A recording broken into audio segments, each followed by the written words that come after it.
Good morning, Raptor freaks. Alexios here on a Thursday morning after a great win over the Philadelphia 76ers, the first game of two games here in Toronto against Philadelphia, with a very successful, great, overpowering win.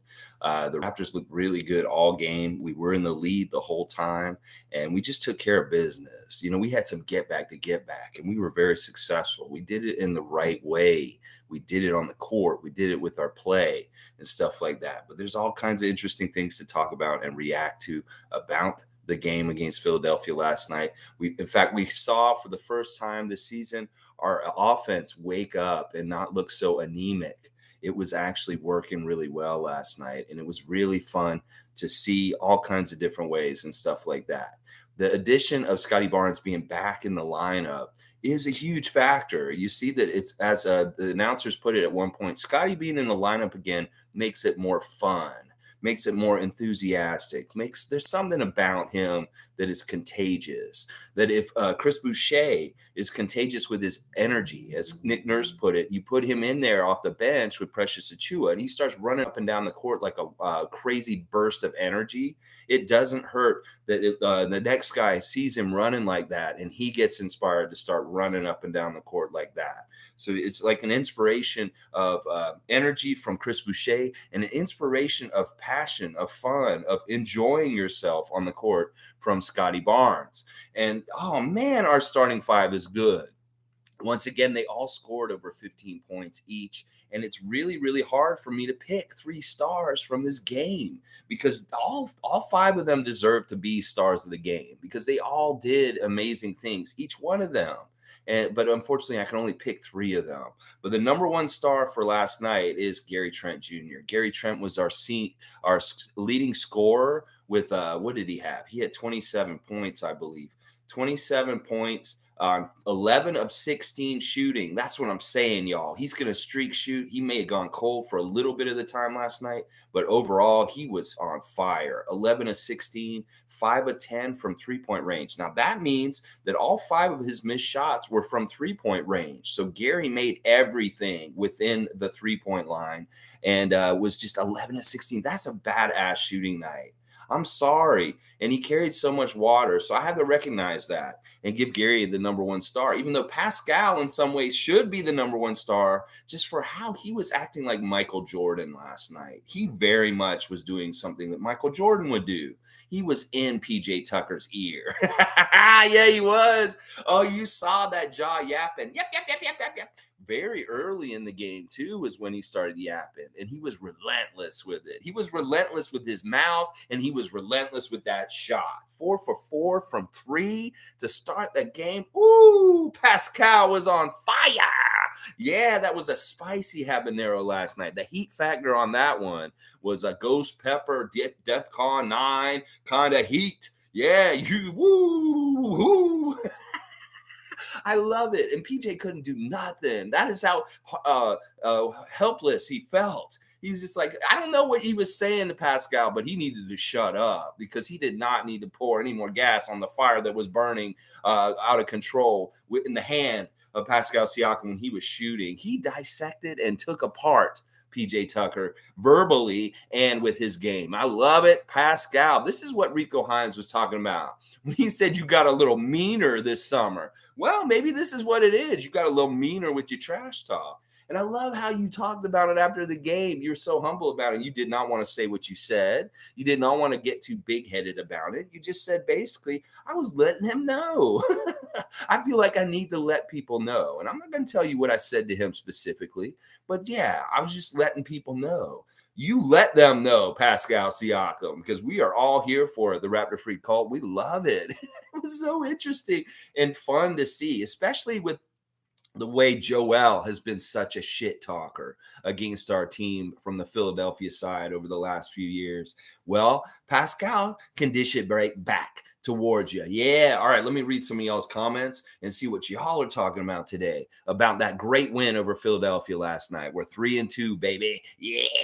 Logical's here. He's counting down the time. Be ready and react on start time. Yes. And hopefully there's no connectivity problems today. You know, it's weird. Both those issues with connectivity happened at Wednesday at around 9:50. 2 weeks in a row it happened. So I'm going to be watching out on Wednesdays around 9:50 for my connectivity because something weird happens around then and something like that. Maybe I'll have to go on at 10 on Wednesdays just to avoid this black hole of the internet that destroyed my stream the last 2 Wednesdays in a row. Yeah, I'm going to figure that out. G saying, what's crazy? Sixers have 3 players making more than Pascal, our top earner. They have 3 players that earn more money than Pascal. That is perspective for y'all Raptor fans. That you think, oh, we can't pay all these guys as much. We're not paying them enough, maybe, because these other guys on other teams are making more than him and stuff like that. We did a really good job with the Sixers in some ways. Now, Embiid was dominant. Embiid absolutely killed us. He was amazing last night. In fact, I had to really have some respect for him, just how easy he was scoring on us. 12 for 17, 31 points, 5 of 7 shooting at the free throw line, 5 rebounds for a guy that big. That's kind of sad. 3 assists. Now, the thing about Embiid is that he could get whatever he wanted whenever he wanted to, but that's not enough. That's not enough for you, Philadelphia. You can have Embiid score 31 points. You can have Maxey score 31 points. And you can even have James add in a little bit of 18 on there. That is what? How many points? That's 62 plus 18. That is 80 points by 3 players on there. That's great. You have 80 points by your top 3 stars. In fact, Maxey was way better last night. He was killing us. And he did kind of beat Fred up a little bit last night. It was annoying. But you know what? It all just matters is this. Because that's what I'm saying. Those top 3 Philly stars can score 80 points, but who the hell's going to score the rest of the points to help them get over the top? Tobias Harris disappeared last night. He didn't do jack shit for them last night. 1 of 5, 3 points. But he did have 8 rebounds, 6 assists. So he was filling the stat sheet a bit. But off the bench, if we're looking at the bench scoring as being a metric that we want to gauge the Raptors against the other team, they got 18 points off the bench for Philadelphia. Meanwhile, Chris and the crew came in and got 26. So we beat them 26-18 off the bench. That is an important stat that we look at right now because the bench is something we want to improve this year in Toronto. And that's the best way to gauge it. Did we beat the other team off the bench? Yes, we did. Okay, we won another one. The other stat we like to look at is the assists. And I'm going to tell you right now, the assists were above and beyond what I would like to see from the Raptors. 32 assists last night. I told you 25 is my happy number. If they get to 25 and above, I'll be happy. 32 assists, that's even better. And that was really because they were all sharing the ball. They all got assists like crazy. I mean, we had a double-double by Fred in assists. Fred got, who got the double-double in assists? It was Pascal who got the double-double in assists. He got 13 assists with his 20 points. Scotty got 5 assists himself. Fred had 8 assists, and Precious had 4 assists. So we really had like 4 dudes that were really passing it really well. And you could see that in the crisscross and all the different really cool stuff that was happening, finding people cutting the lane, finding people camping out underneath the basket, just in no man's land. Nobody's around them. Scotty Barnes right there. Drop it off to him. Pascal, boom, it's a dunk. Stuff was happening all over the place. And then teams are going to continue to leave Scotty around down underneath in the back door and allow him to be in no man's land and just go ahead and just appear all of a sudden and just have an easy land. We'll take that all day until the other coaches figure it out and they adjust for it, because that is something they could adjust for, but they're missing it, and we're getting those. And I love seeing such easy shots made by the Raptors. Make life easy for yourselves. That is the perfect way to do it. Find them easy down near the basket. Good stuff. Good stuff. Logical saying, salute, Lex. Salute to you, Mike. I hope you're doing great this Thursday. What a great day. Tom Duke saying, good morning. What a great win. And wow, will be hard to keep it to 2-3 stars. I know, Tom. I don't know what to do, Tom Duke. I have no idea what to do. All right, well, the first star is Gary, as I said. The second star is Pascal, and it really is from his Michael Jordan-esque dominance and his passing. He was passing so nicely last night and doing all the right kind of decisions. I really liked Pascal's game last night. He was 7 for 16, 4 of 8 from three-point range. They dared him to shoot those threes, and he made them pay. They don't realize that this man really did work on his three-point shot, that I knew this was going to happen, and it's going going to come more and more. Nick Nurse said it after the game. He said he's been working so hard on his three. He's a good shooter. He's always been a good shooter. We've been waiting for this to show up on the court and materialize more in real game situations over the years. This is something that's been coming. Well, it's about to come. And the thing is, they can't lay off him on the 3-point line. He is deadly out there now. He worked on this so hard this summer. Him and Scotty Barnes improved their 3-point shooting to help us with our problems with 3-point shooting from last year. So expect both of them to be much more capable in making their 3-point shots all the time. And Pascal showed it last night with what he was doing. In fact, some of those threes last night were deep on both sides of the ball. They were deep with Fred hitting a deep three. We saw Pascal hit a deep three. We saw Maxey hitting deep threes. James hitting deep threes. They might as well bring another line to the court and make a 5-point line or a 4-point line, because these dudes are using another level of range that isn't even near the regular 3-point line. There was a lot of that last night, a lot of deep threes, and it was from multiple players. Pascal had a really nice deep three last night. Really, really good stuff. They are fire, G. They are totally fire, Pascal and Scotty, and them together. And then at the end of the game, the hug and the smiles. That is just what we love to see. And then you know what he does? Big Four goes home, and within 2 hours after the game, he's on Twitch last night celebrating the big W.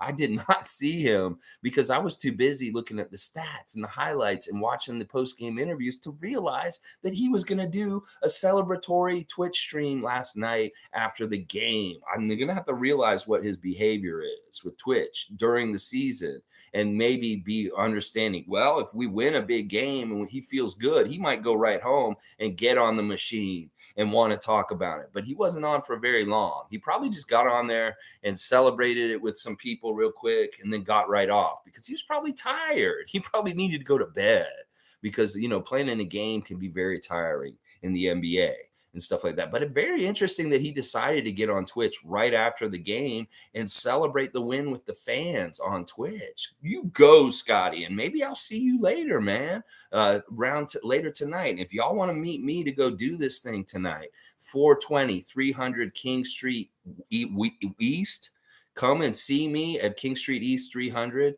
I will be there and we can stand together and go in there and see him with me if you want to, because I'll be down there today. I'm going to be down there for sure.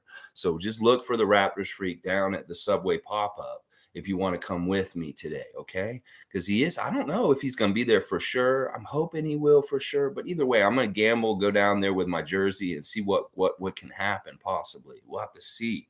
Yeah, Duke's here. Good to see Duke Rocks. Been a while since I've seen the Raps look so smooth on both ends of the floor.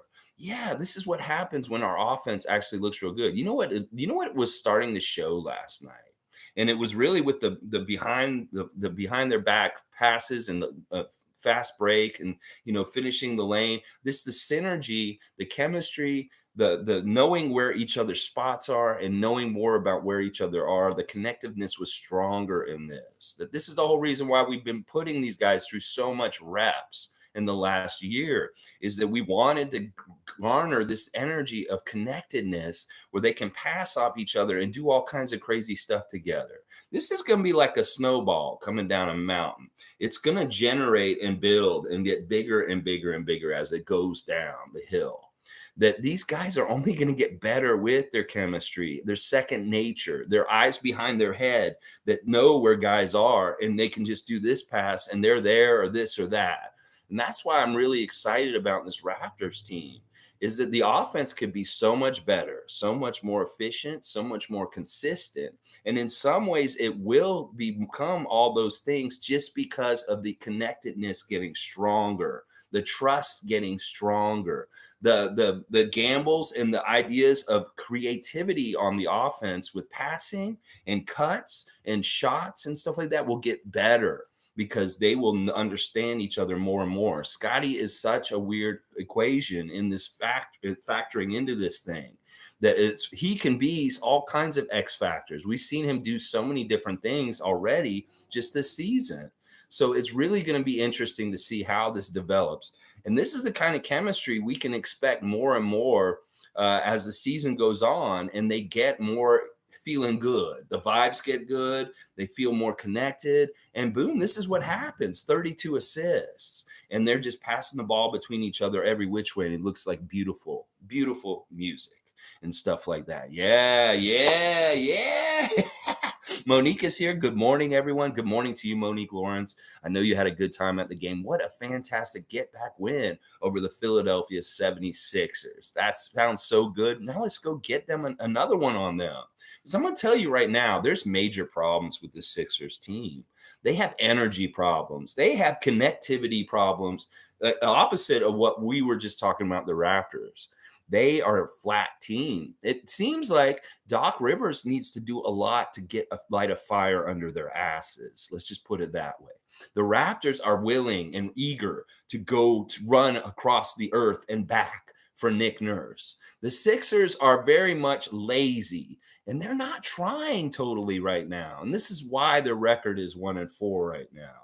They're weird, man. They are weird. They have some of the most overpowering weapons in the NBA, but they don't have that dog in them. Let's just put it that way. It's going to be a very weird year for them. I think they'll still be good and they may figure things out. But Doc Rivers, you do not look like a good coach at this point. In fact, some of the footage I saw of you guys this summer, the way you were coaching James Harden and telling him that he needs to be this guy to do this and this to wake up this team, it really was insight to the problems you're having right now. You have a problem motivating your players to play hard for you, Doc. And this is going to be a very, very big problem for you. You're going to have to figure it out because Joel can score 31 points and have a great game, and he still loses a game like this. He's not going to be very happy about that. And in some ways, he's going to start pointing fingers and stuff like that. This is crazy. I didn't think the dumpster fire would happen in Philadelphia this year, but it already has happened. I guess once you have, repetitions, memory, it's like muscle memory of losing and being a dumpster fire. It's hard to get out of that muscle memory as a franchise because that's really what's happening with Philadelphia at this point. It's too bad in some ways because in some ways I really would like them to be a functional team that doesn't have issues. Well, your problem now is your coach, obviously. And I know that Sixers Nation's all about getting rid of him. Like, seriously, if I was a Sixers fan, I wouldn't be happy that Doc Rivers is our coach right now. That this dude is not doing a good job. He really isn't. He really, really isn't. I don't know. He's coasting in his later coaching years is what's going on. Maybe he had more fire and he was a better coach when he was around Orlando and the Clippers and the Celtics, but not with Philadelphia. It's like it's something weird about him. And he's lost a lot of like his clout in some ways as a coach in some ways. So very interesting stuff was happening with them. And I'm not impressed with Philadelphia. I think they are a pretender this year. That anybody thinks that they have a chance to win a championship this year, you're crazy. They have major problems. And once again, if you have your center as being your most important player, that is in itself going to exclude you from being a championship contender, whether you're Denver or Philadelphia. I really do believe that there's a flaw with making your team centered around your center that in today's NBA, you just can't do it. It's just the way that the game is played now with wings and with so many versatile players. The center is a huge detriment. So I have no belief in Philly at all at this point. I was picking them second in the East, and now I'm just disappointed. Y'all are letting me down. You really are. All right, let's see. Naco the Nachos here. Good to see you. This ain't the same as me saying he's a bad player, but Embiid is kind of boring for a superstar. Pascal became him tonight. Pascal, Gary, and Precious were our best, in my opinion. Okay, so there's his 3 stars. My 3rd star for last night is Scotty. It's just I could have picked Fred also. I could have picked maybe OG, but Scotty was a double-double, 16 points, 10 rebounds, 5 assists, 1 steal, and 6 of 11 from the field. And a lot of his stuff was really close to the basket. He took most of his shots really, really close to the basket.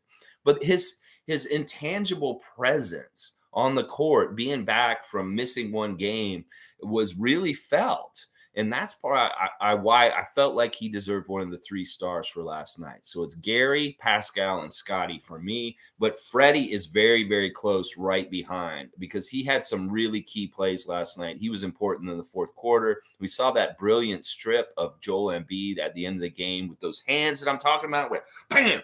That's my ball, Joel. And it was kind of reminiscent of him stealing the ball from Jared Allen in the first game of the season. But Fred was great. 6 rebounds, 8 assists, 2 steals, 3 blocks. Now they always give him blocks. I don't understand how Fred gets blocks. You know that they kind of rob him of steals because they count some of his steals as blocks. Like that play where he stripped the ball from Joel Embiid, that should be a steal. But you know what? They mark that as a block. It's really a nefarious way that they rob him of being a contender in the steals category overall in the NBA. If he really counted all of his steals as steals, he'd lead the league in NBA. But they discount him by funneling some of his steals to blocks. So he gets 3 blocks last night and 2 steals. You think about that. You tell me. You think Freddie's out there getting 3 blocks in the game? No, he's not. You give him his steals so they can go in the right category, and he can be maybe the leader of the league in steals because on the down low, he is already. We'll get the turnovers and we'll get the ball. That's the goal of it. But he's not getting the proper individual shine for his steals numbers because they're putting them down as blocks. NBA. I mean, I don't know. It's kind of like a block because it's coming down like this. But is it really a block? It's a steal. He did not really shoot it. He was coming up with the ball like this. That's not a shot. So he's doing that. That's a steal. I'm sorry, NBA. Get this right the way you categorize the stat and mark it. The stat keepers, these are the ones that are the gatekeepers of this problem. This isn't the refs. This is the way the stat keepers mark things that is the issue in this one. G saying, love mean Pascal. That's what Rico said he was this year. Yeah, mean Pascal. This is who he is. He's mean, but he talks a lot. Pascal's one of the most talkative players on the court between his yelling and one, his jawing, his talking and stuff like that. You know what? He has grown into the shorts to throw this weight around. So there's no problem with this, him being a very vocal person on the court and stuff like that. It's awesome because in some ways Joel is that kind of, he's talking a lot of trash out there too and all kinds of stuff. I saw him talking trash to OG at one point, and OG just wasn't having that mess. It's like, Joel, whatever. He kind of gave him this look like as if, it's kind of like that stuff. So really fun stuff. And I love, all right, in the beginning of the game, Leo Rautins set up this game really nice with the way he talked about Joel Embiid and what he did like during the playoffs and talking about getting retribution. You go, Leo Rautins. The way you set up the game with your preview of Joel Embiid was magnifique. It was so good, Leo. I like that edge, and I like that old school, like Charles Oakley, like old NBA mentality about get back and about pride and about respecting the game and people on the court, because that's where your perspective came from with that take at the beginning of the game last night on TSN by you, Leo Rautins. Really respect, Leo. You're a cool dude. I love Leo Rautins. But yeah, that's what I'm saying. Me and Pascal. Let's see how this goes. It's like, this is kind of top 5 kind of stuff. That was very Jordan-like. That is the kind of shit Jordan would do. He would kill people and he would tell them about it through the game.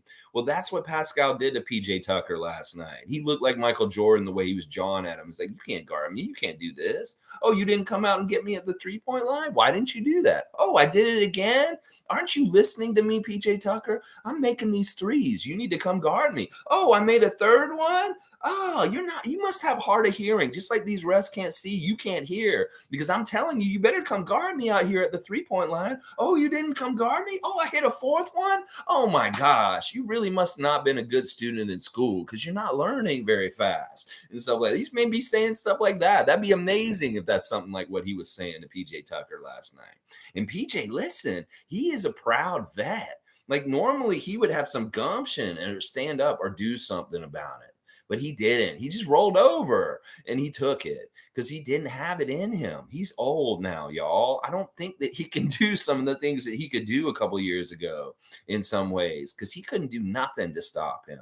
If he is the defensive answer that the Sixers front office said, we need to get a PJ Tucker, a defensive power forward who can do things for us. Well, he's not the answer, obviously, because he didn't do jack shit for y'all last night. Now, I bet Sixers fans are all over 2 people tonight. Or yesterday, Tobias Harris and whatchamacallit, I just talked about PJ Tucker, because they're dead wood on their starting lineup. I mean, seriously, those other 3 guys did everything for them last night. It wasn't even James Harden centric. It really was Embiid centric, with Maxey just showing his dynamics on the court. Also, Maxey was annoying. I'm not gonna lie. 31 points, 12 to 21, 4 of 8 3-pointers, 5 rebounds, 6 assists, 2 steals, and a block. That's by Maxey. Maxey did really well. Like, he's annoying. He has such a good shot, and he's so quick to the basket. He is a really good player, and he was killing us. But you notice in the beginning of the game, how we really started getting some good success from this game was allowing Philadelphia to just cause turnovers for themselves. They turned the ball over a lot very early, and it set the tone for us to be like, okay, if we just play perfect, and we really did. I mean, they were trying to say that we played the first quarter without a turnover. Kate Burness said that at halftime, but we actually technically had one turnover by halftime. Gary Trent had one turnover at halftime. But that's still really, really damn good that we only had one turnover and we played so perfect. We were hitting our shots. You know, we had a really high shot percentage last night. We shot the best that we've played in a game so far at a 55% from the field, guys. That's amazing. And Philadelphia shot 50% from the field, but we still kicked their ass. That 10-put maple syrup cushion, 100% Canadian maple syrup cushion, poured it on and kept that thick layer of syrup for the last half of the game, which we were up by 10 at halftime. We were up by 10 at the end of the third quarter. And hell, we were up by 10 at the end of the game. So we kept that double-digit lead all the way through. Now, refs were fine. There weren't really any weird ref manipulation. They were pretty much on the up and up. In fact, you couldn't tell who was Brett or Brent between the two refs. And Curtis Blair was just being Curtis Blair, doing Curtis Blair kind of things. But we did win the challenge, when we brought a challenge up. So that was a good sign. I was like, okay, we won a challenge finally for once. We hadn't been winning them lately and stuff like that. So the referees were fine. I was about right with my prediction. This is a friendly crew, and they did all right for us. But yeah, Philadelphia, man, you got a lot to work out.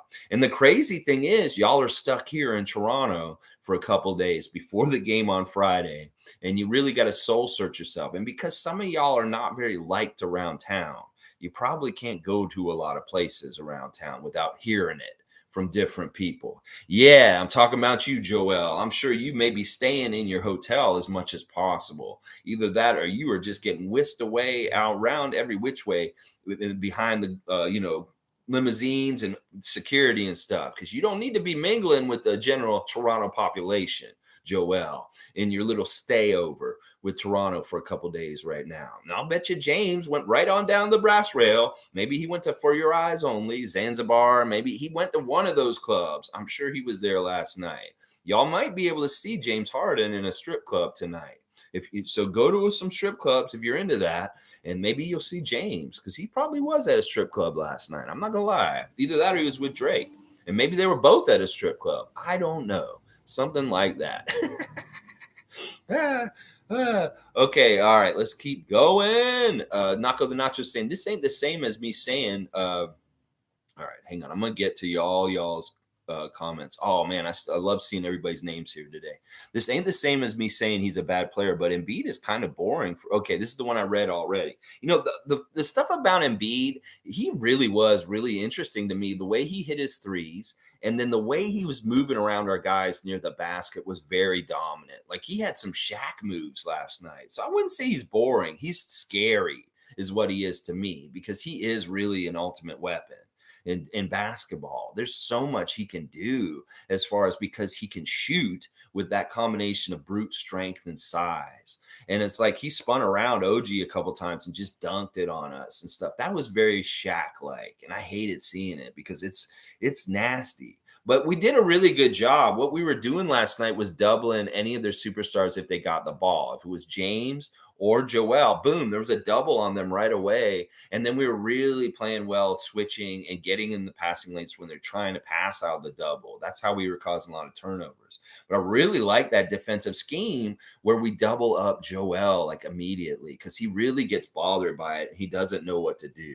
And then we did do that a bit to James also. and stuff like that. All right, let's see. G saying, love, mean, Pascal. That's what Rico said. Yeah, this is your Duke saying, Raps kept snatching any hope the Sixers may have had of coming back. Get to 6 and down by 11 a minute later, happened the whole game. Yeah, we kept that cushion nice. And that was different people. It was maybe Pascal a bit. It was Gary for sure. Fred from time to time. Fred was big once again late in the game, hitting key shots to make sure that that margin stayed double digits and stuff like that. Freddie. You may not start strong, but we know you're going to do something to help us in the second half to make sure we get that W. And you did do it again last night, Fred. You go, Fred VanVleet. You go. Nasty Pascal is for real. Yeah, he's a mean man. He's like, hey, PJ, you know what your name stands for now? Somebody said this on Twitter, Pascal Jr. Tucker. That's right. You're Pascal Jr. Tucker. Now, that's what PJ stands for, Pascal Jr., because that is literally what Justin Champagny means when you son someone. That is what Pascal was doing last night. He was sonning PJ Tucker. This is the proper usage of sonning, is right now what I'm saying right now. PJ Tucker is Pascal Jr. Tucker. That is his full name right there. Yeah. Dizzy B's here. Morning, all. What an awesome game. Heel, Sixers, heel. Yeah. Congratulations, Dizzy. You are number 1 in our fantasy league this morning. It's been shifting around a lot. Tom Duke's up there now. I see Tom's very much near the top of the leaderboard. But yeah, good stuff in the fantasy league. And good job, David. You're sitting on top today. Dwayne Greenridge. Good morning, Raptor Freak. Dwayne Greenridge. Good morning, Raptor Freak Nation. What a great win. Yes, doesn't it feel good? It's a little bit of get back. It's a get back on a get back. And let's get some more get back. These games are very important because when we play Philadelphia the rest of the year, we're going to play them in their house. So we need to get up in the series and go ahead and get both these games here and try and win this series by stealing one on their home court later this season. Then we're 3-0 against them, and boom, we've won the series against them. And that really could have implications at the end of the season with the playoff seeding. So I want to win all our series against Eastern foes that are important.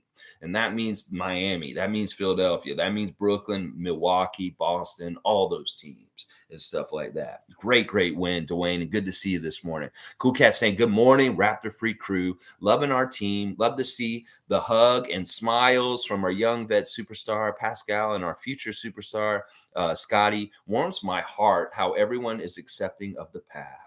It is so beautiful to see. And it is pure jubilation. It's pure and unaffected, unfiltrated love and passion for the sport of basketball. That is Scotty basketball. That is the way he plays. The joy de vie, woo, that he loves this sport so much. He loves playing basketball. And whoa, boy, what a dream perfect kind of situation to play for the Toronto Raptors with the teammates that you have and the fun that you have and the structure you have and the feelings of trust and feeling like you're doing something meaningful at the highest level in your profession. That is a beautiful thing for Scotty, because you know that some people, like I watched this channel on YouTube called Stunted Growth, and it tells all the tales of young players like him that come to the NBA and how they get stunted in their growth as a player, all the pitfalls, the folly that they can happen to them. And you know what? Scotty's got the story that he, is not going to have this because he has been set up in all kinds of different ways to be successful and stuff like that. And he's just reveling in it. And the joy is so much there and present. You can see it. It's a beautiful thing. Beautiful thing. Nameless saying, good morning, ladies and gentlemen and raptors and dogs and cats and people of all of that. Yeah. Logical saying Harden and Embiid are worth it. Tobias at 26% max is laughable. In some ways, that's true, but it could be also that Doc just does not know how to get the best out of Tobias Harris. If he was on the Raptors, I'd be interested to see how we used him and how much better he might be if he was on our team. I don't know. I think he is overpaid. I think you're exactly right, Mike. But that was the kind of thing at that time. He's that kind of player that was very well sought after and expensive and somebody you had to pay a little bit more to keep around. And maybe he's one of those guys that gets that contract and he doesn't try as hard after he gets it. Yeah, that type. That's what I'm saying. So that's the thing. Fred gets a big contract. Pascal gets a big contract. They don't rest on their laurels. Maybe Tobias does. And that may be part of it. Good morning, Randolph Phillips. Blessings, Raptor freaks. Blessings to the Raptors defeating the Sixers. Yes, our team is coming together and is looking good. As they continue to gel as a unit, we would win more games in convention fashion. We will, for sure, Randolph. I really believe this. Like, this is the thing. It's going to get easier and easier in some ways. Now, the opponents will be hard and there'll be more difficult tests. But at least as we go along, if our team is picking up steam, like I said, this is like a snowball coming down the hill. This isn't something that goes away. If it continues to accumulate and build over time, they get better and better together. The time that OG and Pascal have played together, the time that Chris Boucher and Fred VanVleet have played together, the time that Scotty and Gary Trent have played together, the more that time accumulates and goes on, that snowball gets bigger and bigger, and offensive things on the Raptors become easier and more second nature. And that is exactly what Randolph's talking about here. This is going to happen, and we are going to win games by a convincing fashion. We've just eked by and won close games by being ugly defensive battles where our offense was sputtering, and we still won. Just imagine when that engine starts running and it actually is running smoothly, just how dominant we can be. And we can get like 20-point, 30-point wins against teams that are not very good. The good teams we'll have a good battle with, and hopefully we'll usually win also. I love what Gary said last night. This was the best quote last night. He will take his 5 against any other starting 5 in the NBA. He will take the starting 5 of the Raptors, him and his buddies, against any of the starting 5s in this league. They will match up and they will do their best to win, and they know they can win against any team in this league. ESPN doesn't have to believe it. TNT doesn't have to believe it. They believe it, and they know it's true because they can show it. So there you go. You guys get with the program and understand. Now, more media coverage of Pascal being a very good player is coming out down south. They are starting to come around and understand, whoa, maybe we need to start giving some respect to this guy because he's out there looking like Jordan in PJ Tucker's ear. Yeah, well, get on track and get right with Pascal Siakam NBA and give him the right respect and due because he is emerging right now. He very much is. Oh, yeah. Cool Cat saying, I love Pascal. Team first approach. 2, he could have 20, 30, 40 points, but he made sure to feed our Big Roy and OG to keep them engaged, motivated, and happy. Same as Fred being team first, stepping back also. That's just good leadership. I mean, that's what a good leader does in any kind of entity. They help other people grow around them and get better. And as a whole, the company gets better. That's why bad leaders and bad companies will destroy the company or hurt it over the long run. You need people that are giving and sharing and understanding as leaders, as bosses. If they're selfish and they're just greedy and stuff like that, that company will suffer in some ways. The best innovative companies out there are the ones that really are collaborative and work together. And that is why we're doing this the way we're doing this and stuff like that. Pascal, in some ways, doesn't care about how much he scores. He really doesn't. In fact, he just wants to get better each day as himself, an individual. He doesn't really care exactly how much he scores. He just wants to know that we're winning and that he played his absolute best as far as efficiency and just what he was doing with the decisions on the court. Now, the decisions may be that they're doubling him down, tripling him down, and he needs to pass out and be more of an assist guy with 13 assists like last night. And that's just him making the smart decisions by what they're giving him on the floor, the defense he's playing against. And he did a great job. I mean, honestly, if you look at it this way, he had 20 points, and it's 20 points, but he had 13 assists also. That 13 assists is 26 points. So in some ways, he contributed to 46 points out of all of our points last night because he was assisting on 13. Stuff like that. Good stuff. Great point by Cool Cat for sure. Love the selflessness of our leaders. Monique saying, enjoy myself last night. I credit everyone for showing up. Go Raptors. Very good balance. Very good balance. I mean, let's look at OG for a second because he's kind of the guy that gets forgotten to a degree, but it's really because of his defensive stuff. He was 15 points, 6 of 10, so he shot a good percentage. It was an ugly night for him, really. He had a lot of nice dunks and cutting to the basket and stuff like that I like about what he did. And then he had one big three, 2 rebounds, 1 assist, 3 steals. The 3 steals really good. He was a +3. Nothing too flashy, but solid. And once again, one of the 5 starters scoring 15 points, still getting 15 points and stuff like that. OG on another team would have had a really good game, but on our team, he's like the 5th or 6th best player just because with that stat line. And that's fantastic. They were all really good and there was good balance.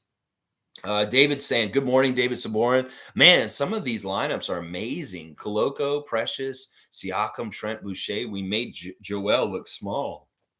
This is so true. And I love, like, I don't know if somebody heard some of the things we've been saying here, something like that, about mixing and matching the bench with the starters. We've been complaining about that from Friday night with Brooklyn because he overplayed the starters altogether too much.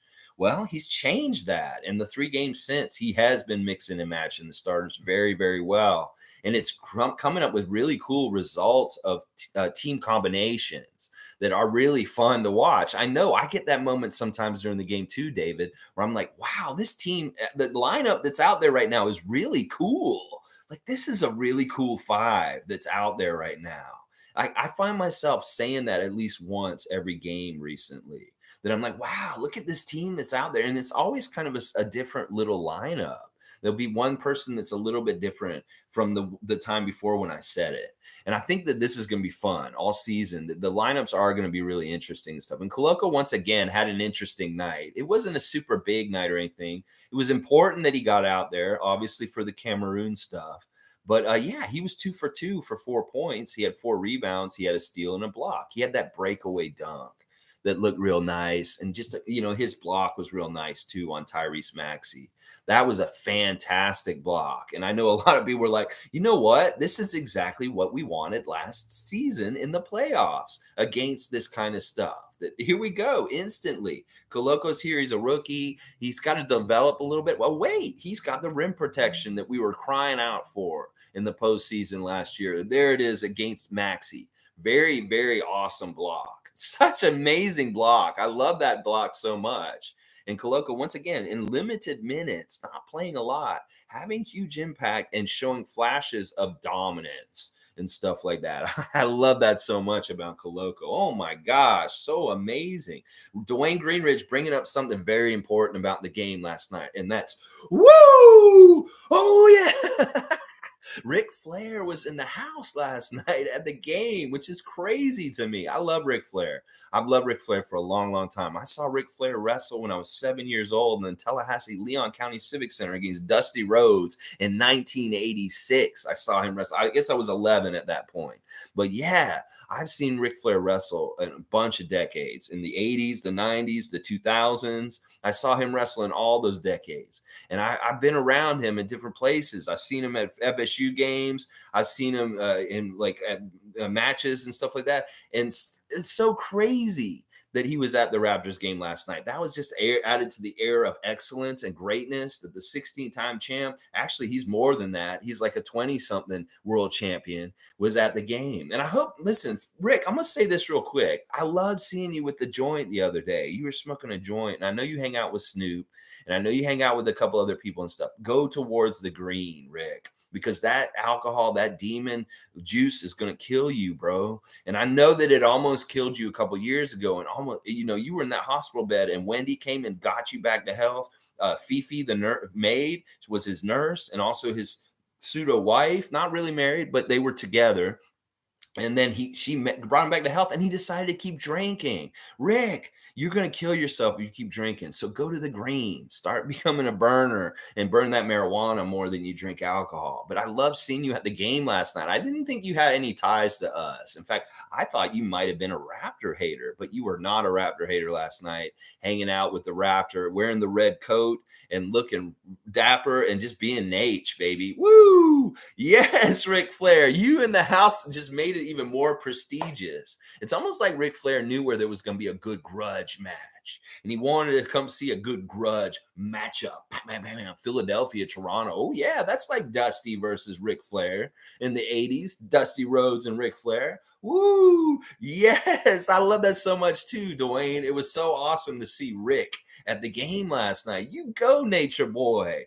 And yeah, you can be a Raptor freak and be in Raptors Nation with us if you'd like to, sir. We would very much respect and love to have you a part of our fan nation, Mr. Ric Flair. Yes. G saying also happy Embiid wasn't headhunting. He fell down that one time. And it was funny because Jack said, I felt the earth rattle. He felt the earth shake when Joel fell, and it was near Pascal, and it looked like they kind of did a little bit of leg crisscross, and that could have been dangerous. But for the most part, that was really the only Joel Embiid timber moment when he was going to fall and somebody needed to get out of the way. And Pascal was a little bit in the way of that one, but he was fine.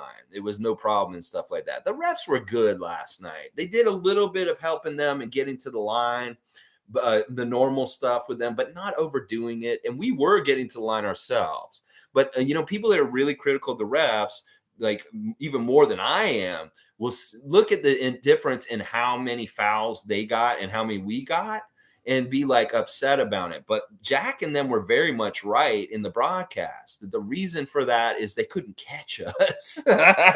They were trying to foul us, or if they could have fouled us, but we were so good last night and so much beating them that they didn't even get near us to foul us and put it on the us on the line. And that's evidence with our field goal percentage being 55% for the game. That means that we were unhindered. They weren't playing good defense, and we were scoring at will. So there's no fouls to be given because they weren't even anywhere near us when we were scoring half the time. So today, let's say this right now. The refs were fair, balanced, and good refs last night. Great job, Curtis Blair and Brett and Brent.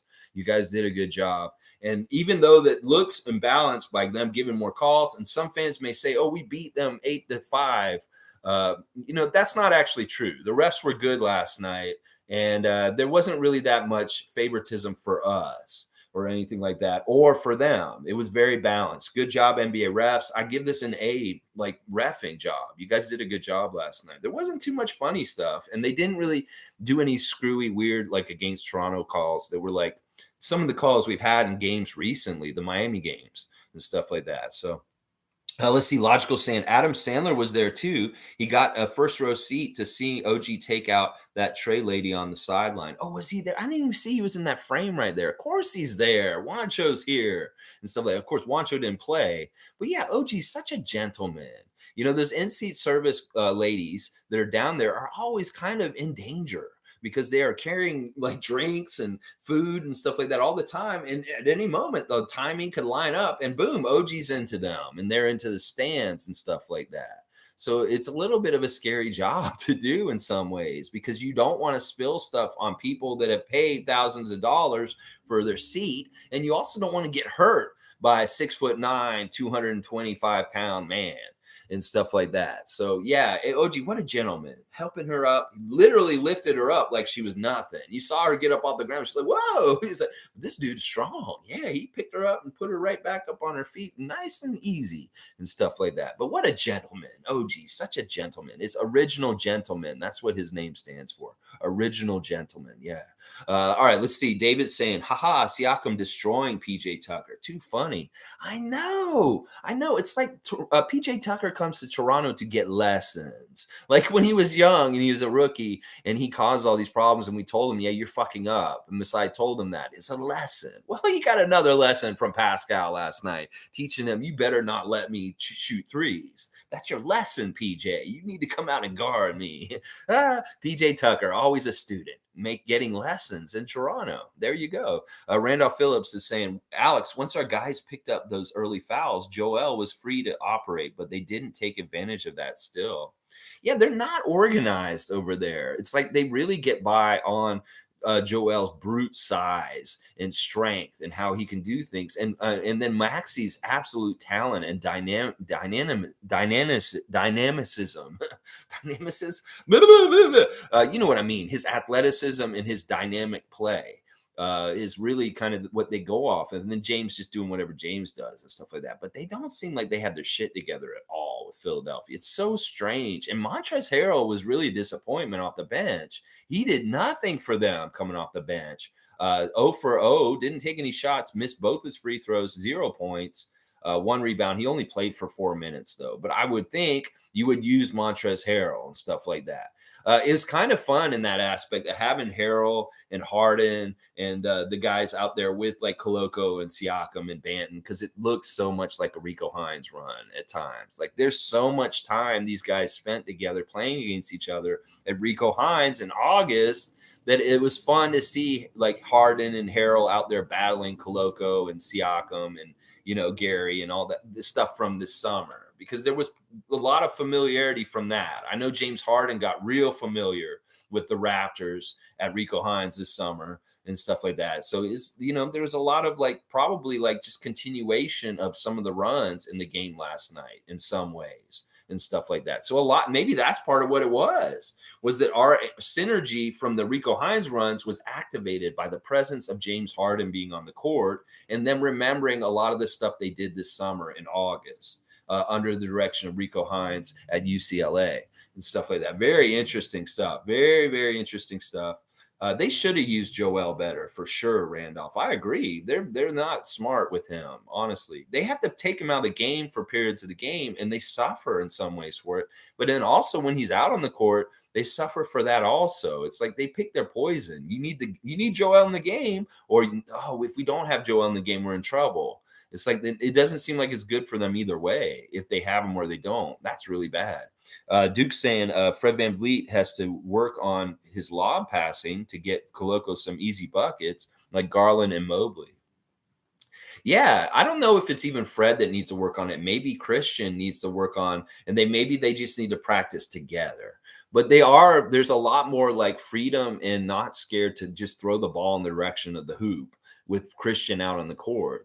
Like they will just throw it up there, and he more than likely will get the ball first and stuff.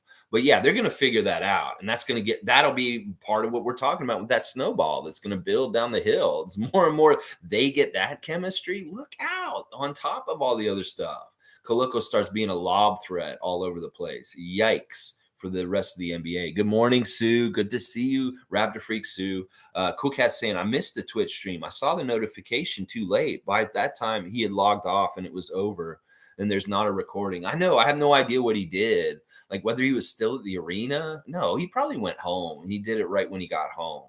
But I think he just really got on to celebrate for a second and then just went to bed, because we don't know how tiring it can be to run in an NBA game like that and his whole long ass day and stuff like that. And we know he's going to be busy today also. Hopefully he'll be there today. Like I said, if any of y'all want to be down there with me, meet me at 300 King Street East around 4:20. I will be down there lining up to see if I can meet Scotty today. So if you guys are in Toronto and you want to try and meet Scotty with me, come down there, 300 King Street East, 4:20 today. Yeah, I'll be down there today with my Scotty jersey. Hopefully he'll sign it and I'll get a picture with him and I'll be able to talk to him for a second, tell him that I'm Twitch family and stuff like that. So we'll see. Cool Cat, you're in town. If you want to come down there and meet me down there, come down there. Let's see. Dizzy B saying, what's wrong with the Sixers? I didn't see a single flop from Embiid or Harden. They're not trying hard enough to take flops right now. There's different levels of apathy. They're at very apathetic apathy. And, if they get a little bit like more trying, then they'll start flopping a little bit more. But it's not even worth it to them to hit the floor on a flop the way that they feel about how they're trying with this team at this point. This is good. I don't like seeing them flop all over the place. It's dangerous. So, yeah, I have no problem with this non-flopping stuff happening last night, David. Tom Duke saying, I was thinking Lex was loving that Ric Flair was at the game. Woo! I just missed Scotty Barnes 4 on Twitch. Excited for your 420 appointment. We'll have to see what happens, Tom. I'm keeping my fingers crossed, but also, nothing's guaranteed and, who knows what could happen. But we'll see. Maybe some magic will happen tonight and some interesting things will will come about if the Raptor freak gets to meet Big Four tonight. Yeah, that'll be crazy. And we'll clear it up. I'll be like, I'm the Raptor freak. And he'll be like, wait, no, I thought you lived in Victoria. I'm like, no, that was Tommy Duke, your gift subscriber, one of your best subscribers, original Twitch family, Tom Duke. He's a West Coast Raptor freak. And so, you guys are national? Yeah, I don't know. I've been playing through different scenarios of what I would say to Scotty if I get a chance to talk to him. And I think I have the right thing to say to him. It'll be really good and funny and not normal. That like normal fans will just be starstruck. Because one of the things is like, I feel like I know him from being around in his Twitch. I want to come in there and be cool headed and be like, you know what? I'm just treating you like another friend, Scott. I'm not going to be a goo goo gaga. Oh, it's this Scotty. Ooh. You know, I'll be like, hey, what's up, SB? Yeah, get that W. Get up on that rim. And I'm just like, yeah, I'll just be like, you know, trying to be like an old friend with him just because, you know, we've been talking for a couple months now. Stuff like that. But it'll be fun. We'll see how it goes. And obviously, y'all will find out tomorrow and stuff like that. Monique saying, did you see how Embiid had his hand down after the game? Loved it. You know, Embiid, like, he's got to be a little sad. Like I said, he's got to be hiding in a room somewhere here in Toronto right now. You think he's out and about doing stuff? Maybe he is, but maybe he's hearing it too if he's out and about and stuff like that. People probably give him the business on the street for sure around this city and stuff like that. It'd be the same thing if Pascal had to go down to Philadelphia and play 2-game series a couple days stretched over, and he was leaving the hotel. He'd be like probably hearing it from Philadelphia fans and stuff like that for sure. In fact, I would be worried about him being out in the streets of Philadelphia on on an off day in between games. But Joel, I gotta wonder where he is, and like he's got to be kind of hidden, and like he's maybe in witness protection agency just for the day in between the 2 games right now. So Morans find out where he is. I'm sure they'll go pull a fire alarm or something.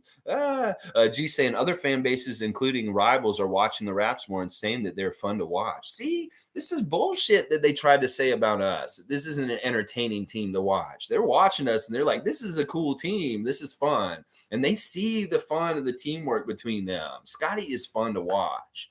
He is fun to watch. Precious is fun to watch. Pascal is looking like that man, that dude, him right now. And they have to respect that because that's the thing. A real NBA fan will respect something like Jordan or Kobe because of how overpowering and just how masterful the skill is. And just how what they do is what's so good.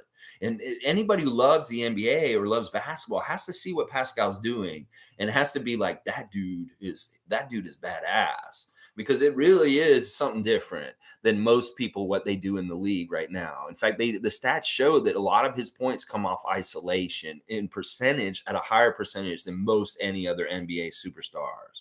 That he is really generating a lot of his points completely all on his own and not getting help from other people. That means he's beating them in isolation with really nice moves. And that's what NBA fans love. They'll eat it up. So especially that performance last night. Anybody who's a baller who loves the game and competition and smack talk, they see how he's jawing at PJ Tucker and they're like, oh, maybe I like this Pascal guy.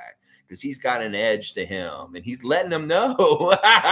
It's funny too, like all the reaction to Masai's fine for 35,000. Some fans were like saying, oh, he's the epitome of that garbage franchise, this kind of stuff. And some people are like fans that are not Raptor fans and fans of other teams are coming out and saying that's a W. The Masai Ujiri is a real one. And they respect him coming like that and yelling. And when he got that fine, obviously he got that fine when they threw Koloko out. And he came over and yelled at the refs for throwing Koloko out unnecessarily. And he was right for doing that. And he stood up for the young Christian Koloko in that moment. And that makes other fan nations be like, wow, I wish our team president would do something like that and stuff like that. They're like, wow, he really cares. And there's another ranking out recently, like in the last couple of days, NBA insiders ranked which team in the NBA has the best management and the best franchise, the way it's run. And we were number 2 on the list, behind Miami. Miami was number 1 and we were number 2, y'all. So the respect is coming. I was predicting this earlier this summer that this year is the year that the mainstream NBA and NBA in US is going to start respecting us because they have to. And Pascal is a symbol of that with how they're going to start treating him. And then what you just said about how other fan bases are watching us and they're enjoying us now, G, that's part of it also. So it's the plan is coming to fruition. We're starting to see it early in the season. Just imagine how it's going to look around Christmas if we continue this kind of play by then. Just imagine how it's going to look by the end of the year if we are absolutely one of the most dominant Eastern teams. We will get our respect this year. We're coming to get it. We've earned it, and it's long overdue to get paid. And we're coming to get all outstanding balances of respect that is supposed to be coming towards this franchise. So I'm telling you right now, we're coming for it. Let's see. Patrick's saying big ups to OG. Love when he gets his touches. Philly never looked in control at any point in the game. They really didn't. They really, really didn't. It's amazing considering they have Joel Embiid and James Harden and Tyrese Maxey. Those are three absolutely great players. And they're potent, as that Adrian Griffin put it after the game, after the halftime in his interview with with Kayla Gray. Sorry, he said, they're a potent offense. It's very dangerous, and we have to respect it at all times. It is a very dangerous snake with very dangerous venom. And when you're handling a snake like that, you have to handle it with care and be very smart, because the offensive potential in quick bursts all of a sudden is very dangerous. And that's why even near the end of the game, even though we had a pretty good lead for most of the second half, I was still worried at times, because I respect the ability of the Sixers to put points in the basket real fast. And that's what I was a little worried about. But we did a good job. We did a really good job keeping that nice double-digit thick lead going to the end of the game. That was really, really important, honestly. Let's see. G saying, I think I heard a Philly YouTuber say they were the slowest team in the league. Yeah, they are. They are statistically. Their pace is actually one of the lowest in the history of the NBA right now. Their pace is really bad, and that's symbolic of what I was saying earlier. That Doc does not have them motivated. That they're not trying for him right now. There's a lot of signs that they're not playing all out, and they're not invested in playing for Doc. And that is the pace is a symbol of that. What's going on with their pace is really slow. It's because these guys don't give a shit. They're not trying as hard as they should be. They're not trying like they did last year, at least not yet. So that is a big factor in it, is they're not trying. If I was a Sixer fan, I'd be like, this team's not trying right now. And some of them really are trying. Like Tyrese Maxey's trying, sure. But James is trying. Joel's trying. But are the rest of those guys trying? Or what the fuck is going on with them? Seriously. Something's weird. Something is very, very weird with them. And that's great, because they can have problems to figure out. I don't want problems for us. They can have their own problems. And I hope they don't figure them out. Oh, yeah. Logical saying the Sixers are built slow and non-athletic. Yeah, they're not very athletic. They're still not very athletic off their bench. And we are the epitome at athleticism. And that may be part of the factor, is that PJ Tucker and Georges Niang and these guys are just not athletic enough to keep up with our studs on our side and stuff like that. G saying Doc told Harden to be more selfish. They literally played better when he was a facilitator. Yeah, he wants him to be more selfish because he wants more scoring out of him, and he wants to see if he can get Houston James back. Well, Houston James never won, Doc. You're better off with the new James that is passing, and that's the secret. That maybe we shouldn't tell him too much. But if you want to continue to make James more of a scorer and go in that direction, you go ahead and go in that direction. That's real smart.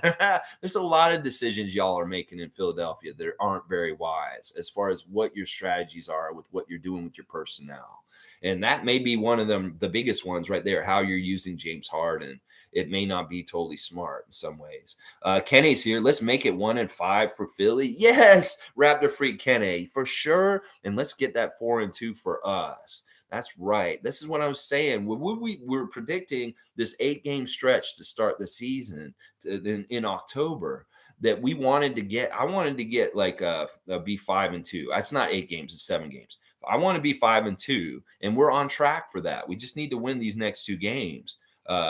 Philly on Friday and then Atlanta on Monday and stuff like that. And we'll be 5-2 like I predicted. Now, it didn't happen exactly how I thought, but we need to get both these games against Philly, especially since they seem weak. It's like, you smell blood, go for the kill. because they do really look weak right now. They really, really look weak. G saying the game has changed. Used to cater around 2 or 3 players, and Doc hasn't caught up to the team ball play. Is true. Team concept is the future. Team concept is the way. The Lakers are a mess. They're 0-4. Look at who they are. Look at the Nets. Look at the Sixers. These teams are a mess right now. And it's really because they have the old thinking that was what was used a couple years ago, maybe most of the 2010s. Well, the game is evolving and it does all the time. You got to stay ahead. And you guys aren't doing that. And the Raptors are part of that wave, that crest that's coming of new that's just going to wash y'all out, wash y'all away, and be on the riding high on the wave above all y'all, the Raptors, because we're doing it and stuff like that. Yeah. Monique saying, as I said in the group chat, Scotty looked fantastic. No rust. The thing I love about what Scotty's doing is that his bag of tricks every night is different. It's like if you have a character in a video game and you fight, he has different moves for fighting. He's getting different move set every time for the game. It's like you'd have to play him in the game and you'd be like, whoa, I have to figure out what his moves are each game because they're different every time. It's like we see him attacking the basket in the lane, doing the Magic Johnson, woo woo, and we see him doing like a stride in the last game that he played before he got hurt. When he got hurt, he did that lay in, kind of like a Dr. J, like extend his arm, lay in. We see him hitting threes. We see him doing little like turnaround post moves. This time now we've seen him hiding in the back door and just appearing underneath the basket and just laying it in or dunking it in. He's doing different stuff all the time on offense at this point. That it's like, even though he's a second-year player, and that's how second-year players get a slump, they get figured out in their rookie year. Well, he's not anywhere near being figured out because he hasn't even shown who he is completely for them to have a scouting report to try and stop him. Is because he's morphing and changing like too quickly, and that they can't pin him down for exactly what they should be doing against him defensively because he hasn't really pinned down who he is offensively yet for them to understand. I love this so much that he is that kind of dude who can do it all, and they have them completely guessing all the time. All the time they'll be guessing. Isaac's here. Good to see Raptor Freak Isaac Campbell. We won or tied all 4 quarters. No drop off in the third quarter. Pascal anchored a small ball style offense like Steph Curry and positionless defense that shut down Embiid. We the champs. Let's just say it again. Toronto Raptors, NBA champions 2023. Toronto Raptors, NBA champions 2023. The way every morning, each one of us says this, just put it out into the world, into the ether, speak it into existence. It can happen, y'all. Believe. If there's any channel on YouTube that's going to say Toronto Raptors, NBA champions 2023, every single time a stream is on, it's going to be this one because we truly believe this. And it looks like the Raptors are providing more and more evidence that this is not crazy thinking, that this is not pie in the sky, absolute positive, you purple Kool-Aid drinking motherfuckers. This is real shit that has evidence to support it at this point. That we are a dangerous team. Anybody who watched the game last night can see these Raptors are for real and they are scary. Because we have so many good athletic young players that are contributing all together at all different times in all different ways, whether it's whatever it needs to be done at that moment, stuff like that. Precious had a totally different kind of game last night than the 2 games against Miami, and he was absolutely effective still off the bench. And a little bit understated, 3 of 7 from the field, 7 points, but he did have 6 rebounds and 4 assists. I love those 4 assists by Precious. And he was a plus 14. He was our highest plus minus on the court last night. And that is symbolic of something, seriously. But once again, he didn't go for a bigger slice of the pie like he had been getting in the recent games. He was a little bit more dialed back, but super effective with Boucher as that tag team coming off the bench. Boucher, 13 points in 17 minutes. He was 5 for 9 with 4 rebounds. Those dudes come in to wreck shit. Let's just put it that way. All right, we got this great starting lineup that's really difficult and talented, does all kinds of crazy things. Scotty's the starting center. And then when we bring Boucher and Achua in, this is like, they should have theme music or something like that. These guys should come into the ring like Animal and Hawk. If we're talking about Road Warriors, we're talking about these two dudes. Just like Ric Flair was at the game, well, Animal and Hawk come in the game when Chris Boucher and Precious Tag are there. They should be playing Iron Man by Black Sabbath when they go, I am Iron Man. Just like the Road Warriors used to come out. Because these dudes are like tag team champions right now, Achua and Boucher.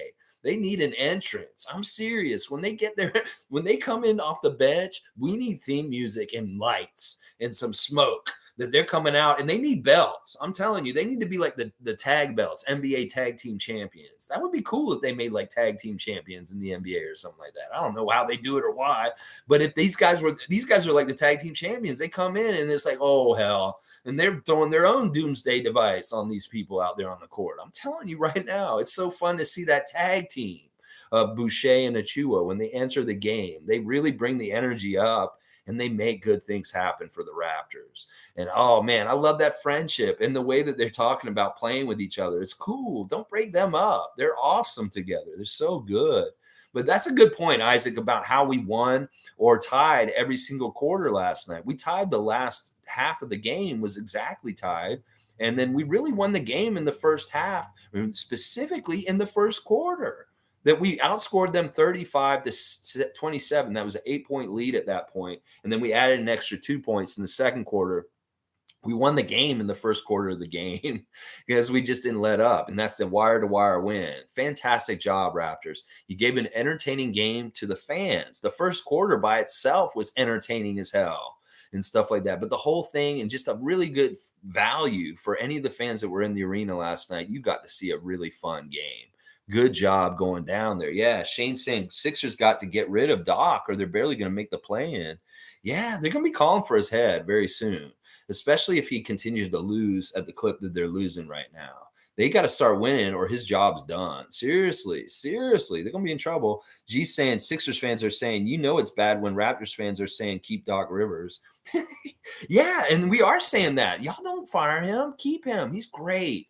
In fact, we want you to have him for in the playoffs because y'all can get like a 3-1 series lead and still lose the series. So please keep Doc Rivers. He's a great coach. Random Gamer, please keep Doc Rivers as your coach for Philadelphia. He's a great choice. He really is a good choice. I fully endorse Doc Rivers for a coach of the Philadelphia 76ers as a Raptor freak. Yeah, we all love that. Yeah, David loves it too. He's laughing about it. G saying Fred robbed. All right, let me see where it's jumped. It jumped. All right, Fred robbed. Okay, Philly fans here today. Cool. All right, we'll talk to Young Guns.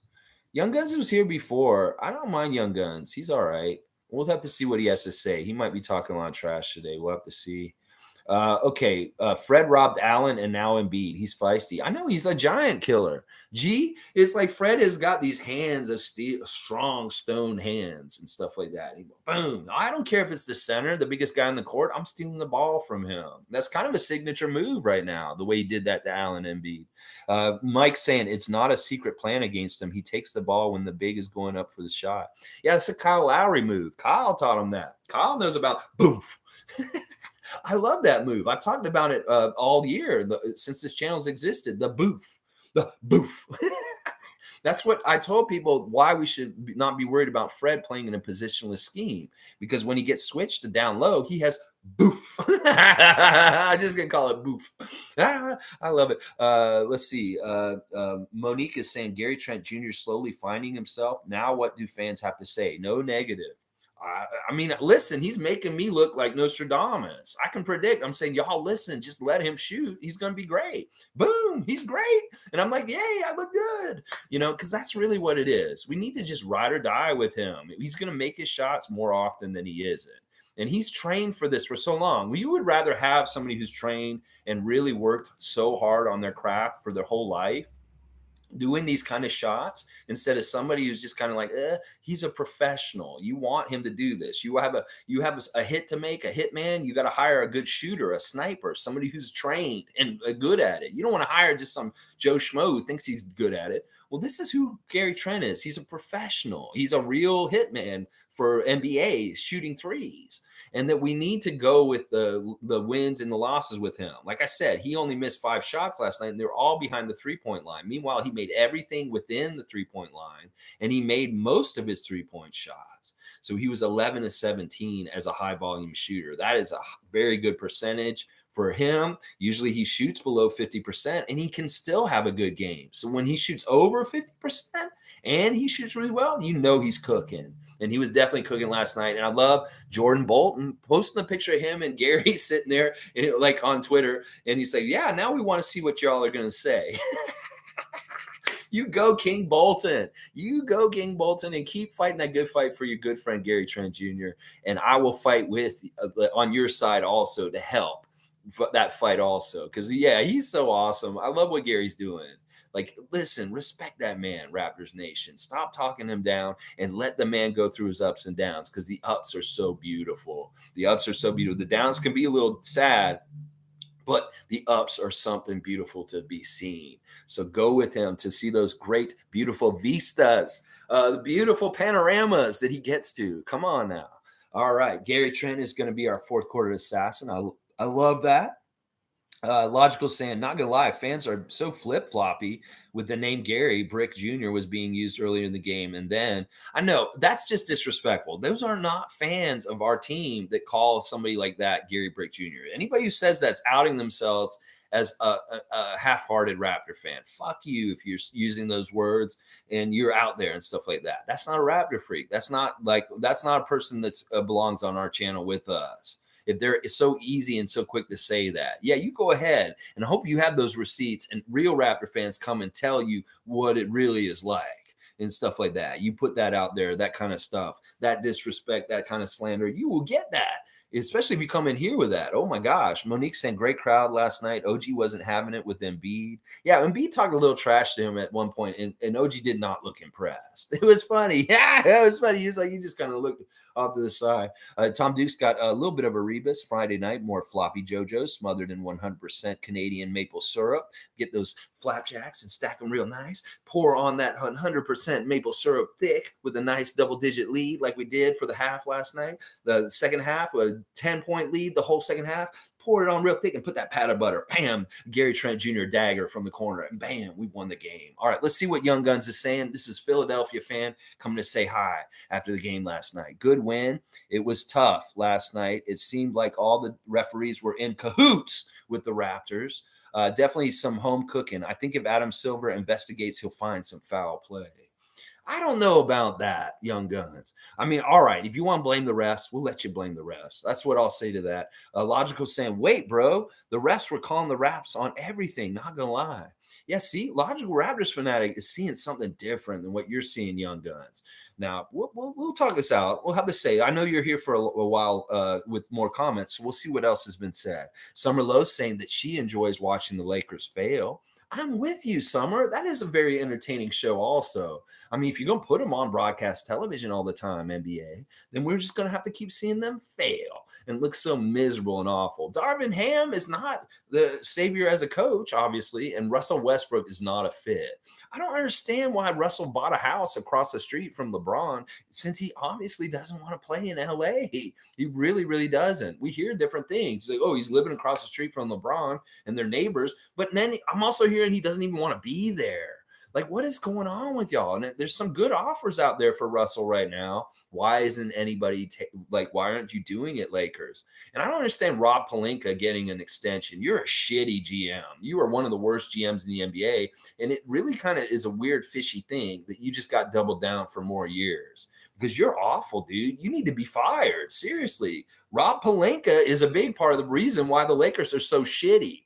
Because this is crazy. You have this kind of talent on your team and you're this bad. You couldn't put the right pieces around LeBron, Anthony Davis. What is wrong with you? You're a horrible GM and you need to be fired. Seriously. But they put more investment in you. So you go ahead, Lakers. You fail and be a big, huge West Coast dumpster fire. Three-peat, baby. Three-peat on that dumpster fire. Yeah. Summer Low, we drink the salty tears of Lakers Nation. Evil laugh. All right, let's see. David S. is saying, Joel couldn't have looked any further away from dominant last night. I'm not going to agree with that, David. He was dominant at times. We couldn't do anything to stop him when he wanted to turn around and just dunk on us. We left him open for threes and dared him, and he hit them. That's dominant kind of stuff. Now, he was the only one on that side, maybe him and Maxey, that looked dominant to me, but the rest of them were all like pushovers and absolute dead wood on that team. I mean, James, you could say some good things about him, but Tobias was a fail. PJ Tucker was a fail. Everybody on their bench was a fail. So it's like Joel was actually one of the only good things going for them, and he was dominant. Like, he's scary in some ways. Like, Pascal may have been the best player and the most dominant player in some ways himself, but Joel was dominant also, and we can't deny that. I wish I could say, yeah, he wasn't that dominant, but he was. He really was. We couldn't stop him in some ways. We really had to have the double come to him quick and try and force the ball out of his hands. But when he was free and we didn't have the double come there, it was a bucket for them. And that was a problem in some ways. But we won, and we can get good footage of that kind of stuff to figure out how to stop it later in the season, like on Friday. Dwayne's saying, I love how Pascal's aggression and assertiveness was just pure and utter dominance. Loved how he punked Tucker. Yeah, he was really like, and it was right off the bat. And I think there was some sort of trash talk with him and PJ Tucker right away at the beginning of the game. And PJ may have said something he shouldn't have said. He probably regrets now, because Pascal was like, do you know who I am? Do you remember who I am? Have you been watching? Do you understand who I am at this point? Because I don't think you do, PJ Tucker. And he made him remember. He got him to understand who he was. Oh, yeah, by play and then by telling him. He basically told him also. Yeah. Isaac saying Harrell got a rebound yesterday in 4 minutes of inaction. I don't understand, Doc. You should be playing Montrezl Harrell. He has done well against against the Raptors in games before when we played him, stuff like that. He's annoying. I don't like Montrezl Harrell. You just got him. Why didn't you play him more last night? He's a good weapon. Logical saying Birch and Koloko got like 10 fouls in 10 minutes of play. Not gonna lie. Yeah, that's a part of it. Like what Mike's argument is for the Sixer fans. Like, we got a bunch of fouls real quick right in the middle of the game on Koloko and Birch and stuff like that from guarding from on Embiid and stuff like that. Birch did really well again last night. He did a lot of unsung kind of little things off the bench in only 6 minutes. He didn't score. He got a block and a rebound, but he was very much a presence. And you know what? Spend those 4 fouls. That's part of what his job is going to be, is go ahead and eat some fouls and stuff like that. I have no problem with that. Young Guns, I don't mind you being here, and we want to hear your side of the story too. And we'll be fair about this. Like, I just talked up Joel against something that one of the guys here said. And so I'm trying to be fair about this. And, you know, we have Random Gamer and other Philly fans that come in here and interact with us. This is a friendly space for you guys to come in and workshop and talk about games and what's happened. And I don't mind talking about the Sixers and seeing how they can improve. Although I don't know if you can tell Doc Rivers or change what he's doing and stuff like that. It may just be he's going to do what he's going to do. G saying Raptors also had more rebounds, assists, steals, and blocks. This shows more aggressive play and should statistically get more free throws. Yes. But once again, remember what Jack said in the game and what I was saying earlier. If they weren't even close to us or catching up to us, there was no possibility of the free throws. And that sometimes a very high field goal percentage for a team is indicative of the other team being a step slow and not even getting the spot to be able to foul in those positions. It was just too easy. We're wide open and just laying it in without anybody even coming and hitting us on the arms to give us a foul. So that's really a big factor in it. Is their defense was so bad, we were getting so easily wide open that they weren't even there to foul. And that is part of it right there. And that is symptomatic from in the box score and the way you look at it and stuff like we shot so high. That's why there's not as many fouls and stuff like that. Evelyn's saying, good morning, Raptor freaks. I felt euphoric after what the boys showed their beast mode last night. Tucker the bully, eh? Hey, Tucker the bully. Yes, Evelyn using a beautiful word, euphoric. Yeah, I think a lot of Raptor fans were very happy with what happened last night. We wanted a little bit of get back for the playoffs last year, and we did get it. We got a bit of it last night. We can get some more tomorrow night. Let's go do it, Raptors. Yeah. All right, let's see. G saying, my honest opinion, Philly needs to stop depending on the whistle so much. They literally stop playing when the whistle doesn't go their way. Play through contact if there's any and keep going. Yeah, I agree with this. I think that you're right that like they have gotten a little lazy with getting to the line, whether it's James or Joel. Those are the two free throw merchants on their team. And that a lot of their offense is predicated from drawing fouls and getting to the free throw line and shooting free throws. And you might be right that when they don't get all the calls going their way, maybe they get a little surly and they don't try and make up for it by playing harder. They're just whine and cry, or maybe they just wave a white flag. That's the crazy thing about this situation. You might be right. I won't disagree with this. Young Guns is saying Daryl Morey, I'm sure, will be making a few calls this morning. One to Adam Silver. Friday will be sweet revenge, Raptors Nation. We'll go ahead and make some calls. I thought that they did a really good job. In fact, we couldn't tell who the referees were in some ways. Like normally you can be like, oh, that's Brett or that's Brent. Well, I couldn't tell the two secondary refs apart because they were being just so like into the woodworks. Like we don't understand, we don't see the refs. The refs aren't in part of the show. They're not in the spotlight. We're not seeing them being involved too much, like Tex or getting people animated like Ed Malloy with the Warriors and the Suns game the other night.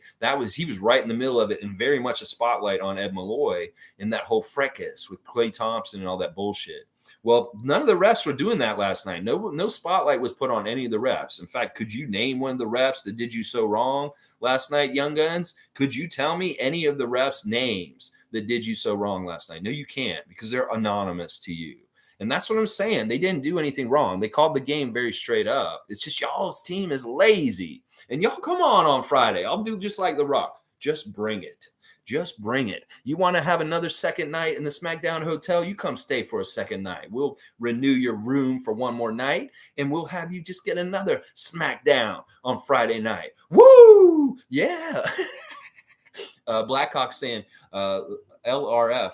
That's Nick Nurse's strategy. Nick Nurse prefers to use Birch to absorb fouls and wear down Embiid instead of a wall off Embiid like we do Giannis. Thing is, it works. Yeah. Yeah.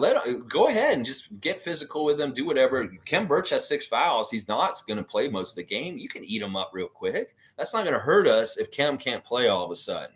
He is very much a good use of 6 fouls, like Will Perdue used to be for the Chicago Bulls. Will Perdue was 6 fouls. That's really what he was. In some ways, Kem Birch can be that 6 fouls guy for us. And I have no problem with it because it's not like he's make or break for us late in the game. Logical saying Blackhawk. Yes, I know that concept is called cannon fodder, but those foul called on them weren't all great calls and more ticky tack on certain plays. Sure, but once again, if it's Kem eating them up, that's fine. There's going to be ticky tack fouls at times anyway. And in fact, I was really impressed. There were times where they didn't call fouls on us where they easily could have in the past, like those touch weird little fouls around Joel and James that they didn't. They let them go in some ways. And I was like, yes, refs, you're not calling the same bullshit that you normally call to baby them to get to the line. Because there were some plays they easily could have called an and one and they didn't. And this may be part of what Young Guns is upset about is they didn't get their normal like extra free throw after some of those shots. They let them play hard and tough and just let them keep playing. Oh, you made the shot. Well, you're not getting the free throw. We're not calling the whistle. Let's just keep playing. That kind of stuff. I love it. I love it. Monique's saying, can we put top 5 in front of Pascal now? Playing fantastic. My God. Me and Nav left out of the building together with his manager, Rinku. A cool moment for us. Give me a bear hug and chatted a bit. That's awesome. So you were hanging out. Super fans hanging out with super fans. Superfan Monique with Superfan Nav Bhatia leaving the game last night. I love this, that y'all have a connection. Stuff like that. Nav is such an amazing person. And I'm glad that he gave you a big hug. And that is so poetic and awesome. I love that moment for you, Monique. And yeah, you tell Monique, tell him about the Raptor Freak channel, and maybe he'll start watching us or something like that. It'd be cool if Nav Bhatia knew about our cult. And he knows he's already a leader in the cult. Once he joins, even though he didn't even know the cult existed, he's already a leader in it. Yes. So Monique, spread the word about us so we can grow, and we know he's already a member. He just doesn't know he is yet. That's Fun Guy saying, I missed the game. Looks like it was a good one. Well, you go catch it up. You watch it like 5 times. You will enjoy it. You might want to watch it a few times, Fun Guy. I'm not going to lie. Not the game to miss. That's right. David's right. Blackhawk saying LRF, refs got to earn their keep. It ain't enough to stop us.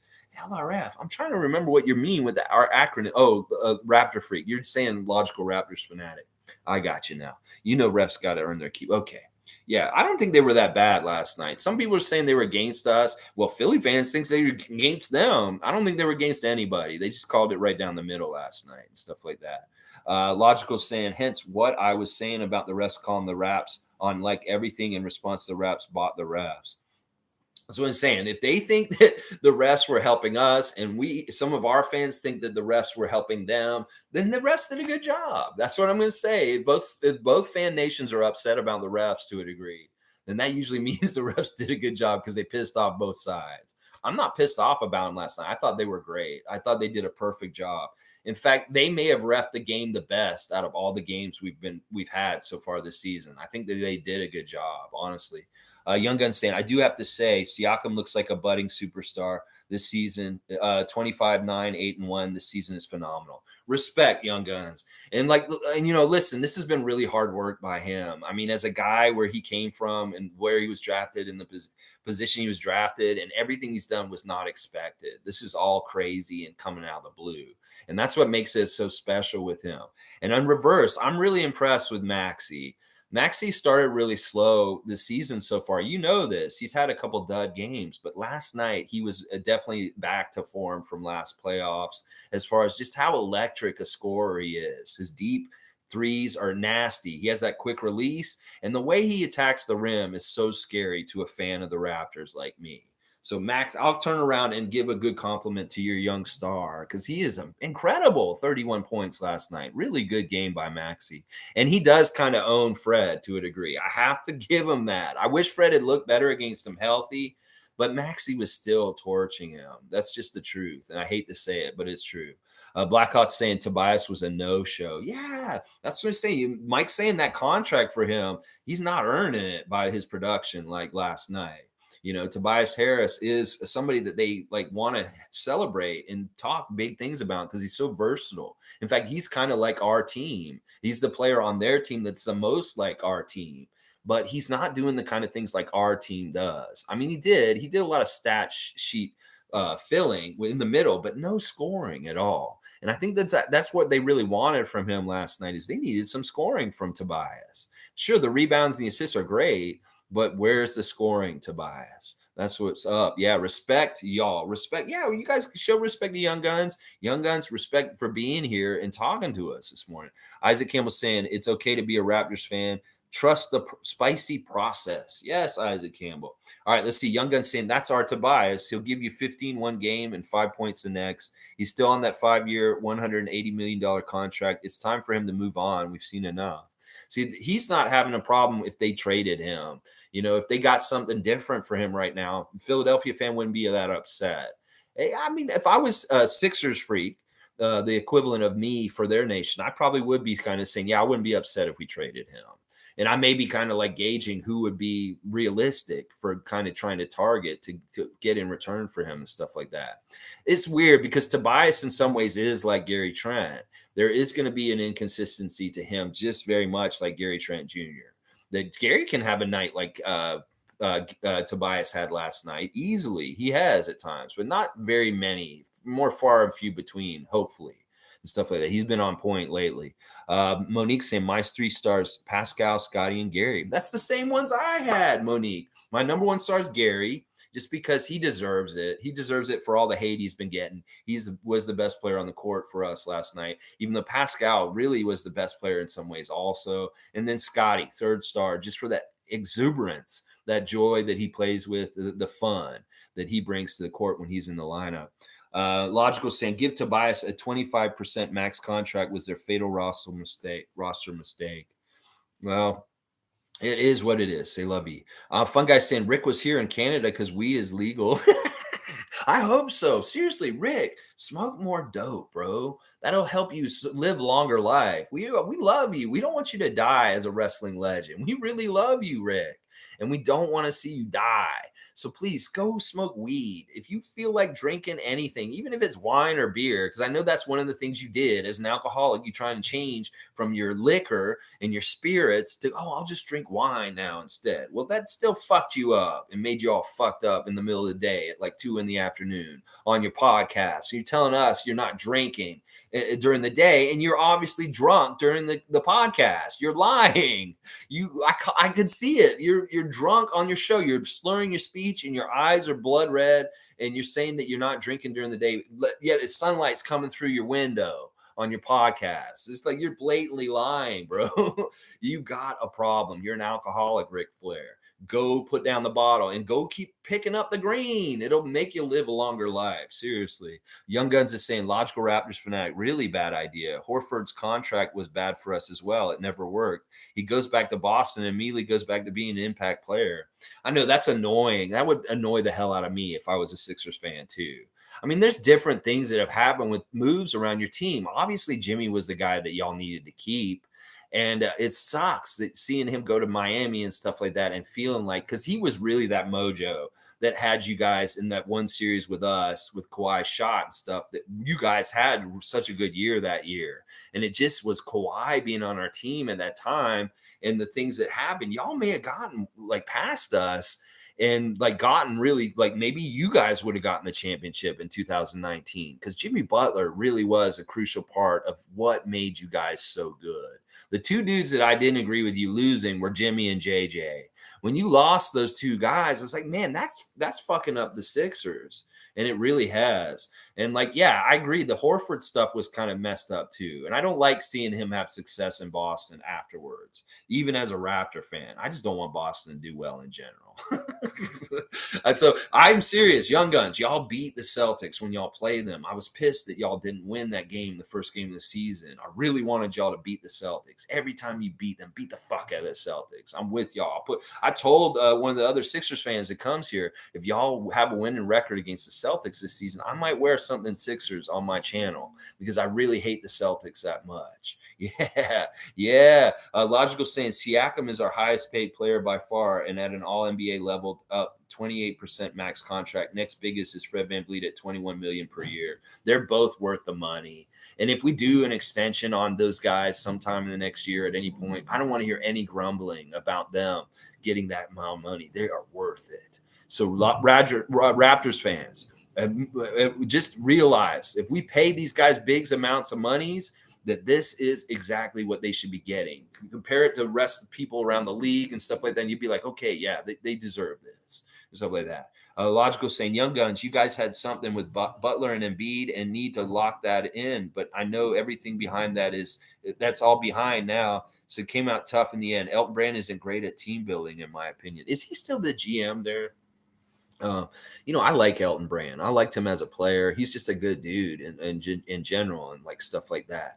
Like I was just saying, it's like Mike already has written it in before, like an hour ago almost. And he's saying, I didn't read it before. He's kind of saying what I'm saying, that when y'all lost Butler, that was the start of the downhill in some ways for you guys and stuff like that. You need that edge like him, Jimmy Butler, on your team again. Joseph Starks is here. Vene Vente Vici. We came, we saw, we conquered. To the victor go the spoils. Freak out.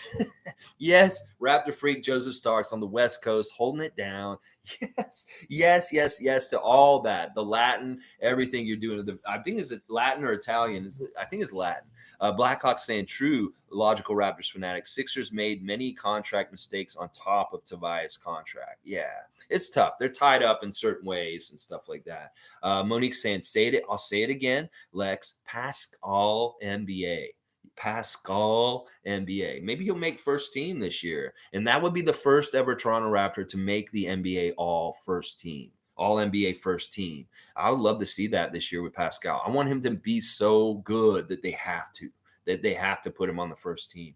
Young Guns saying, shaking my head. That was our one true year in 2019 to win a championship. See, he's saying what I said just a little bit ago before I even said it. So there we go. See, we're all kind of, listen, if we're saying the same stuff like Mike is and you're saying it, that means that there's some truth to it. And I think you're right that bounce shot by Kawhi could have gone either way. And one of those teams could have been the champion either way. It could have been us or it could have been y'all. It could have been y'all. Who knows? Who knows? You would have had to beat Milwaukee and Golden State still, but who knows? Who knows? That ball did not bounce in, and we'll never know. It's just what it is and what happened. Duke said, my major problem with the refs regarding the Raps is when they target key players and get them in foul trouble. Raps are disadvantaged because players like Embiid and Luka get benefit of the doubt. Yeah, there's a little bit of that kind of stuff, superstar treatment, golden boy treatment, stuff like that. But in some ways, we have a real strength because we have so many different good, talented players that even if we have one guy get into foul trouble, it's much more detrimental to the Sixers if Joel Embiid is in foul trouble or James Harden's in foul trouble than if Pascal Siakam's in foul trouble, because we have other people that will step up and do similar things to what Pascal does for us in his place. There's not going to be anybody else that can step in when Joel's in foul trouble and do anything like what he does. And the same goes for James Harden. So that's part of the strength of our team and why I don't get too upset about foul trouble. I'd rather us play an aggressive style and get guys in foul trouble because it really has a lot of benefits. Even if guys are in foul trouble, well, that just means we get the bench player guys. Precious gets more minutes all of a sudden. Or maybe Koloko gets more run, Chris Boucher, stuff like that. So I don't worry about foul trouble on our team. Now, if it's a hit job like they did to Fred VanVleet in game 1 against Philadelphia in the playoffs this year, that is a little different, where they put 2 fouls on one of our players right away within the first minute of the game. That is a fucked up thing for sure. But if there's foul trouble coming along through the game, I like to see how Nick takes the challenge of managing around the foul trouble by playing other players. It's almost like the foul trouble makes him do what I've been crying out for him to do, and that's to play his bench more. So I don't mind foul trouble because it's the kind of adversity in some ways that is like, all right, we're getting the benefit of playing aggressive and physical. And sure, we got a foul call. But if it's a secondary player like Ken Birch that isn't as necessary and it's not a worry if they get in foul trouble or foul out, that's great because they're using and they're putting in a physical imprint in the game. And I'd rather them be more aggressive and fouling than not fouling. And that may have been part of the problem with why we didn't get to the line as much as them, is they weren't aggressive enough on defense for Philadelphia to put us on the line. They weren't playing hard enough. So it's stuff like that.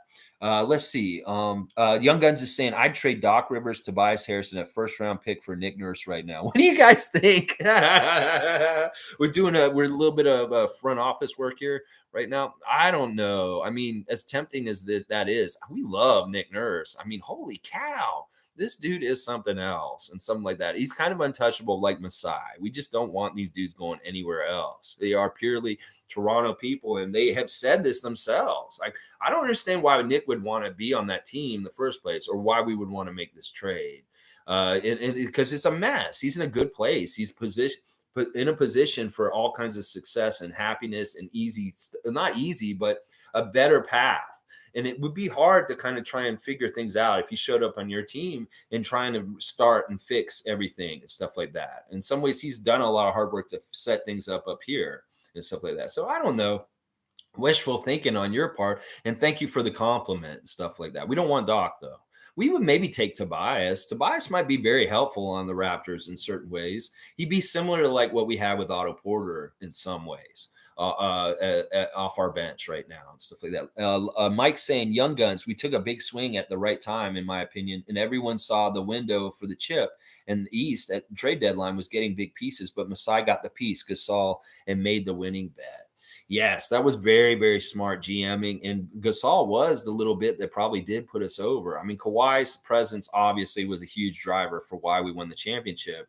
But once again, people did underestimate or do not give enough credit to Pascal and Fred and their part in our championship. And the fact that they're still on our team and they're still doing major things that look like they're championship players, because they're champions, that's still there.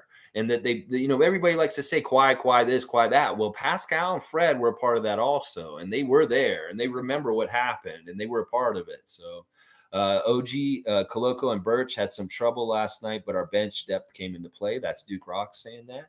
Sure.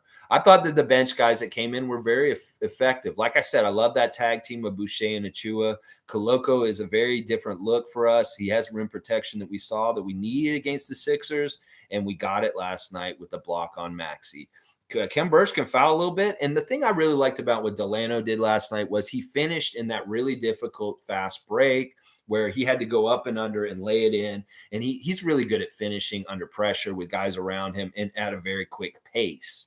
And I love that the Delano got that one lay in that moment because he executed successfully in the one little play that he was a part of. And it looked really good because that was not an easy lay-in that he made in that play that he did at that time, stuff like that. So let's see. Let's keep going. Top of Tops here. Good morning, Top of Top. I think this was Pascal's best game this season because he didn't force the scoring. If the double came when he got into the paint, he found the open man. He was really good at doing that. In fact, that's part of the reason why I think he got his career high in assists. I don't know if he's ever gotten that many assists before, 13 assists. Maybe he's got more before. I don't know. But 13 assists for Pascal is abnormal to a degree. And he should have maybe had a triple-double because he could have easily gotten a couple more rebounds. Oh, he only had 5 rebounds. Maybe he should have, I don't know. He's not really trying to get triple-doubles like Kyle used to and stuff like that. But he did do a good job of divvying it up. Now, it's hard to say that this is better game than his triple-double that he got the game against Miami. That was absolutely fantastic. That triple-double, that performance is like one for the record books for Raptors franchise and stuff like that. So it's really hard to say. I have a hard time saying this game last night was better than that one. Monique saying, nice post-game interviews. I stayed for it. Gary, high praise. Pascal. Yeah, Gary was good. And I really love his quote. I'll take our 5 against any starting 5, and I think we'll beat them. And I love what Gary said. That's the right kind of confidence. And he's right. We have such a good starting 5. You put it up against most starting 5s in the league, and we'll do well. We'll do well. Duke Rock's saying foul trouble. Isaac saying your team is 1-4. You should just trust the process of finding a new team. Oh, Isaac, come on, let's be nice. Mike saying Lex ain't gonna be happy with the Philly talk. Sorry, Lex, pre-apology. No, I don't mind the Philly talk. Listen, I'm the kind of guy that is like a respectful warrior. That they are a warrior and we are a warrior. And if there's a respect and a sanctity to the art of competition, that it's not just degenerated into like, oh, you suck and you suck. I'll be realistic about this. In fact, I've been very high on the Philadelphia 76ers going into the season. I think that they're one of the top Eastern teams. It's just they're not showing it right now. And they're making me doubt my pick just because of fundamental problems with their coach motivating their players right now. But I still been talking them up for a couple months now. And I have no problem talking the truth about them. I don't like Joel Embiid, obviously. I hate him. But there are players on the Sixers that I very much respect. And one of them is James Harden at this point, which I thought I'd never say. I have respect for James Harden at this point playing for the Sixers because of what he did this summer and how he has become a better team player all of a sudden. So it's weird. But Maxey, I absolutely love Maxey. He's a great player. And I love watching him, even though he's killing us. It's crazy. It's so crazy. Top of Top saying Precious and Boucher played well, but I can't wait for Otto to come back to add more depth. Yeah, I can't wait to see Otto, too, in a Raptors jersey on the court. That'll be very fun. Young Guns, Nick Nurse is our pop, in a sense. And Masai said as much in a press conference when the Lakers Nick Nurse rumors came up. He shut that down hard, saying he dreams too. Yeah, it's funny how Masai said, he's like, yeah, I dream too. I'd like Messi. I'd like Ronaldo. I'd like Kobe. And then like Laker fan got real upset because he mentioned Kobe.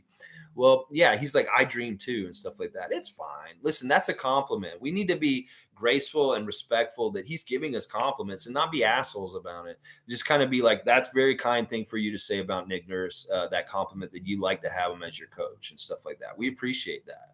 And there's nothing wrong. I'd love to have Maxey on my team, stuff like that. So, we can go both ways. Listen, they're the city of brotherly love. And maybe they don't always walk the walk, but that is the talk that they talk.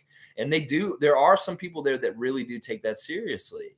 And I want to reflect that also in this channel, is that like there is a common bond of loving the NBA and basketball as a sport between Sixers and Raptor Nation. And that can always heal the divide that we have, as far as like we love good competition. We don't want to see players get hurt. We want to see the best fun happen on the court and be entertained. And that is the common ground that we can always find with Sixers Nation, no matter what, as Raptors Nation. And that, I let the toxic shit go on Twitter and the talking and the sniping back and forth between fans, whatever, that's going to happen. But the meeting and coming together of like, we love this sport, we love the NBA, we feel grateful that we get to watch it and that we have teams that we root for, is what is our real passion that we have in common, and that we can have a lot in common from that kind of perspective as fans of teams and stuff like that. So, all right, let's keep going. Duke saying it's not Koloko, it's Fred VanVleet. On Koloko's first bucket, Koloko had to come down and go back up because Fred's passes were terrible. Well, I don't know. It's not really, let's not blame anybody here. You got to understand he's a rookie and he's still finding his feet. It could look like it is Fred, but Fred's also gauging. He's got the dangerous part because he's got to thread the needle with a lot of tall people around, and he's got to get it to the right spots. And it could really be that they're still kind of getting that connection figured out really like solidly. And that it may be like he doesn't want to take a total gamble by just throwing it up there and stuff like that in certain ways, because the trust and everything hasn't been completely figured out. Now, when it is figured out and he knows like I can depend on Koloko's going to be at the spot, watch, he'd probably throw it a lot more often. But he may be just still kind of trying to play it on the safe side, play it where it's not getting a turnover. But the more he feels like it's an effective play, an efficient play that won't be a turnover, he'll go to it. But it's not as easy to say that. Fred knows how to pass. He can pass it, pinpoint it, and he can do it right. That's not the issue here. The issue is the timing. The issue is working within what the defense is giving us as far as like where they're positioned with Koloko. It could be that it looks like Koloko's open, but Montrezl Harrell's right there ready to body him out of the way and grab the ball. And Fred knows that, and he's reading it. So there's a lot more complicated than just I'm going to throw it up in the air and Koloko's going to grab it and throw it down. There's so many other different factors to it. And maybe he's just trying to get the timing exactly right within traffic and stuff like that. I don't know. We'll figure it out. But Fred knows how to make that pass. It's just that they're not really lining up or getting the right opportunities in some ways. And maybe that the defense is doing some things that we don't realize that is kind of stopping it. Stuff like that. Top saying our backup point guard situation will be problematic if Banton or Malachi don't take the lead, because Fred, Scotty, and Pascal don't need to play more minutes. I think that it's fine what they're doing. I really like what Nick's doing. Like the minutes were kind of high in the last few games, but not really. I mean, Pascal had 38, Fred had 39 last night, but the other guys were all 35 and under. And I like that. I like that to a degree. I don't feel like he rode them too hard. The other thing I really like what Nick's been doing the last couple games is he took Gary out for like a 1 or 2 minute breather, and then he put him right back out there. I love that because he's giving him at least a chance to breathe and then putting him back in and stuff like that. That's what I want to see. More cascading rotation, substitutions, where it's like it seems like, okay, fresh guys are coming in and we're replenishing the energy on the court that our players are putting out constantly by replenishing through cascading substitutions. And he's done that more in the last few games since Brooklyn. Brooklyn, he didn't do this. He had a block of starters that just played like most of the quarter. Well, I like it when he subs 1 or 2 of the bench guys in and he cascades with starters and bench mixed together over the game. He's done that the last 3 games, way better. And it's shown with better results and stuff like that, better synergy and stuff like that. So I'm not worried about the backup point guard situation. In some ways, the backup point guard is everybody. Fred may be the starting point guard, but the backup point guard is everybody else. It could be Precious. It could be Scotty. It could be Pascal. It could be Delano. It could be Malachi. It could be Jeff Doughton Jr. It could be Thad Young. The backup point guard could be any of those guys. So I don't really think we have a backup point guard at this point. It's just like we have different looks.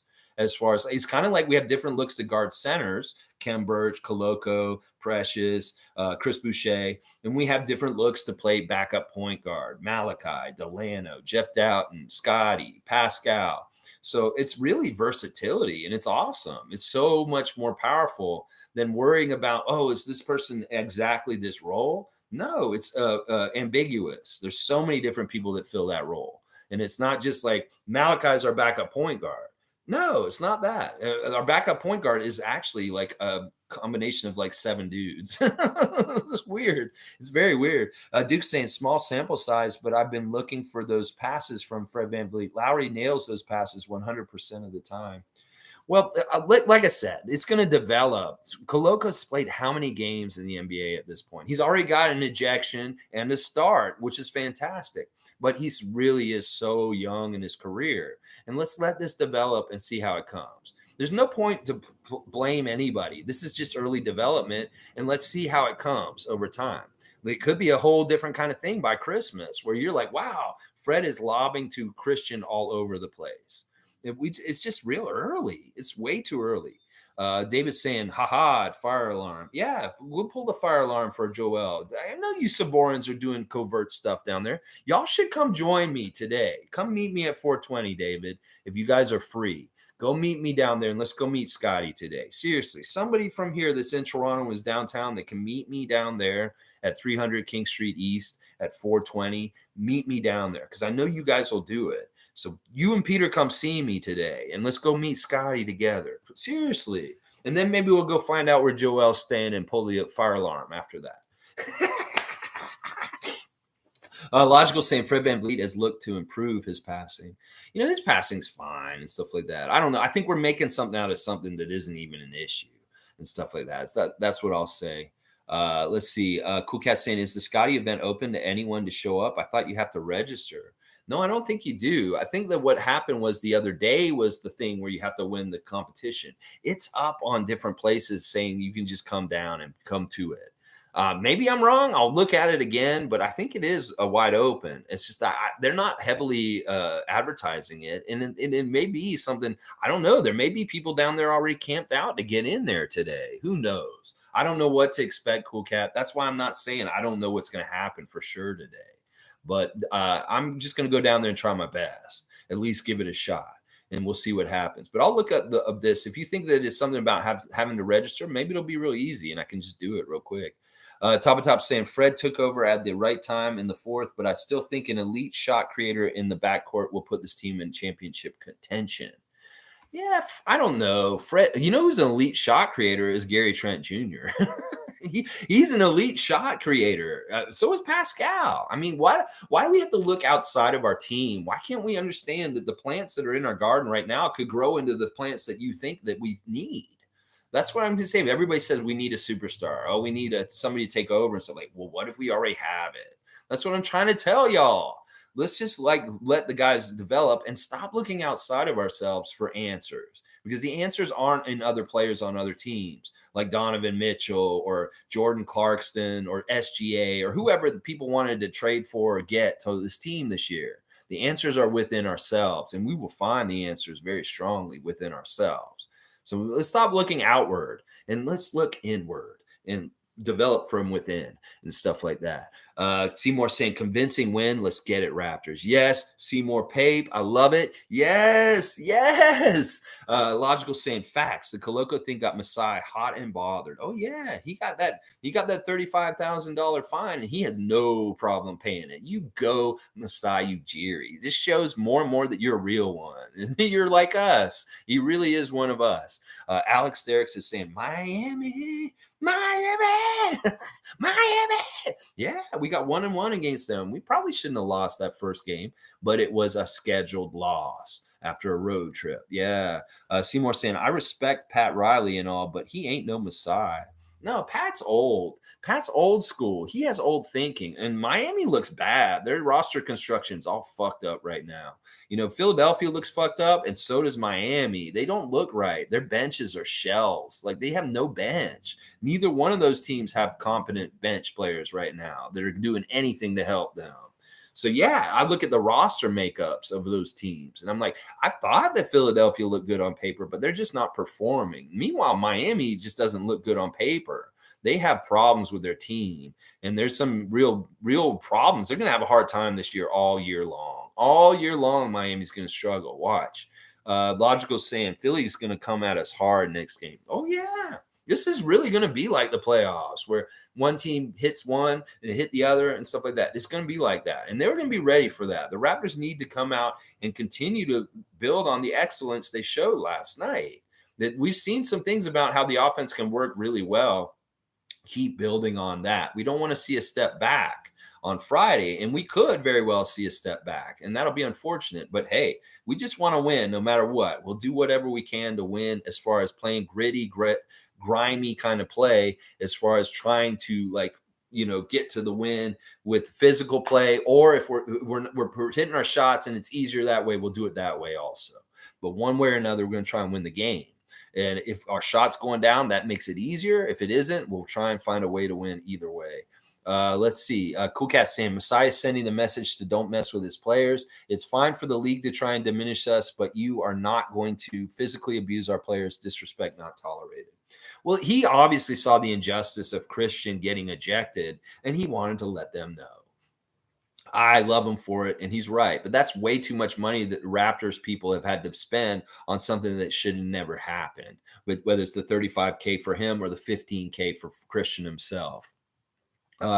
Monique saying Isaac with the best comments of the day. Find a new team. Come on, y'all. Let's be respectful. And it's not, it takes a lot of guts for young guns to come in here on the day after a loss like that and talk to us, y'all. So respect the young guns to even be here talking to us. He could have easily been like, I'm not fucking going in there after the loss. They can just flame me and stuff like that. And, so I have to respect that. Logical saying, Cool Cat, facts. His players' safety is key. Yeah, he looks at them as like his sons. He looks at them as like his children, the people that he wants to protect, Masai Ujiri and stuff. David saying they built around a guy who doesn't make it past half court on defense 50% of the time. Hard to play a fast-paced team in that case. Yeah, that's part of the problem with building around a center, is that it limits you as far as being able to be a high-speed team unless you have a center like Koloko that can run with them and stuff like that. I don't know. It's such an interesting thing, the big center in today's NBA. And some people will say, these guys are MVP candidates. They're two of the top players in the league, Jokic and Embiid. But in some ways, like I've been saying for a couple of years, they don't win championships just because they are centers. In some ways, that's a problem. George Niang, Duke saying, Embiid looks out of shape. He was out of breath after the first quarter. I think this is a major reason their offense doesn't look efficient. Well, apparently he was battling plantar fasciitis all summer, and he may not have been working out as strong as he was in the summer last year, coming into the year. Because in the preseason last year, Embiid looked overpowering right away. He had all of his offensive moves, and he was doing all kinds of stuff right away. You may be right, Duke. I think they actually did say something about his plantar fasciitis set him back with his conditioning, and that this is part of the problem that he's having so far to start the season, is that he isn't exactly right because he couldn't be at top speed coming in and stuff like that. Mike's saying that's the Embiid strat, run him to the ground, make him that's the Embiid strategy. Run him into the ground, make him work on all sides of the ball, and in the fourth, he won't be a factor.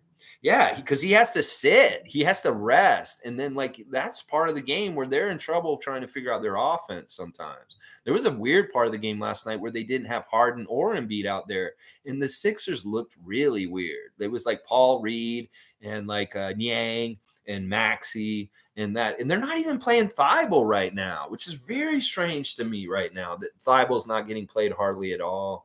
What's going on with that? Because he's one of their key guys that has been part of the core and the continuity over the years. And they're not even using that. And it's really weird. It's almost like this Sixers team, even though there's a lot of the same guys from last year on the team, they look like a totally different team and that they haven't gelled.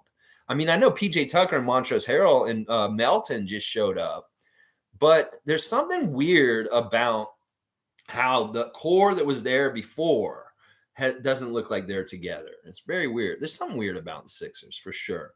Very much so. David's saying one of the advantages of having a tough schedule to start the season is we are much better shape, more continuity. May as well get the W's now when it's the easiest. It's not the easiest right now. This is the hardest, and we're winning. This is the great thing about it is, we're winning, and this is very much one of the hardest parts of our schedule right away. right at the beginning. And this is fantastic. And this is going to be good because, we can't let up and we have to keep going. And even when they're easier stretches, we can't have letdowns and lose dumb games.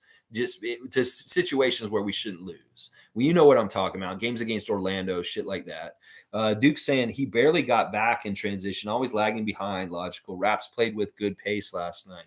Yeah, pace is an important word for the game last night. We had a lot of transition, fast break points.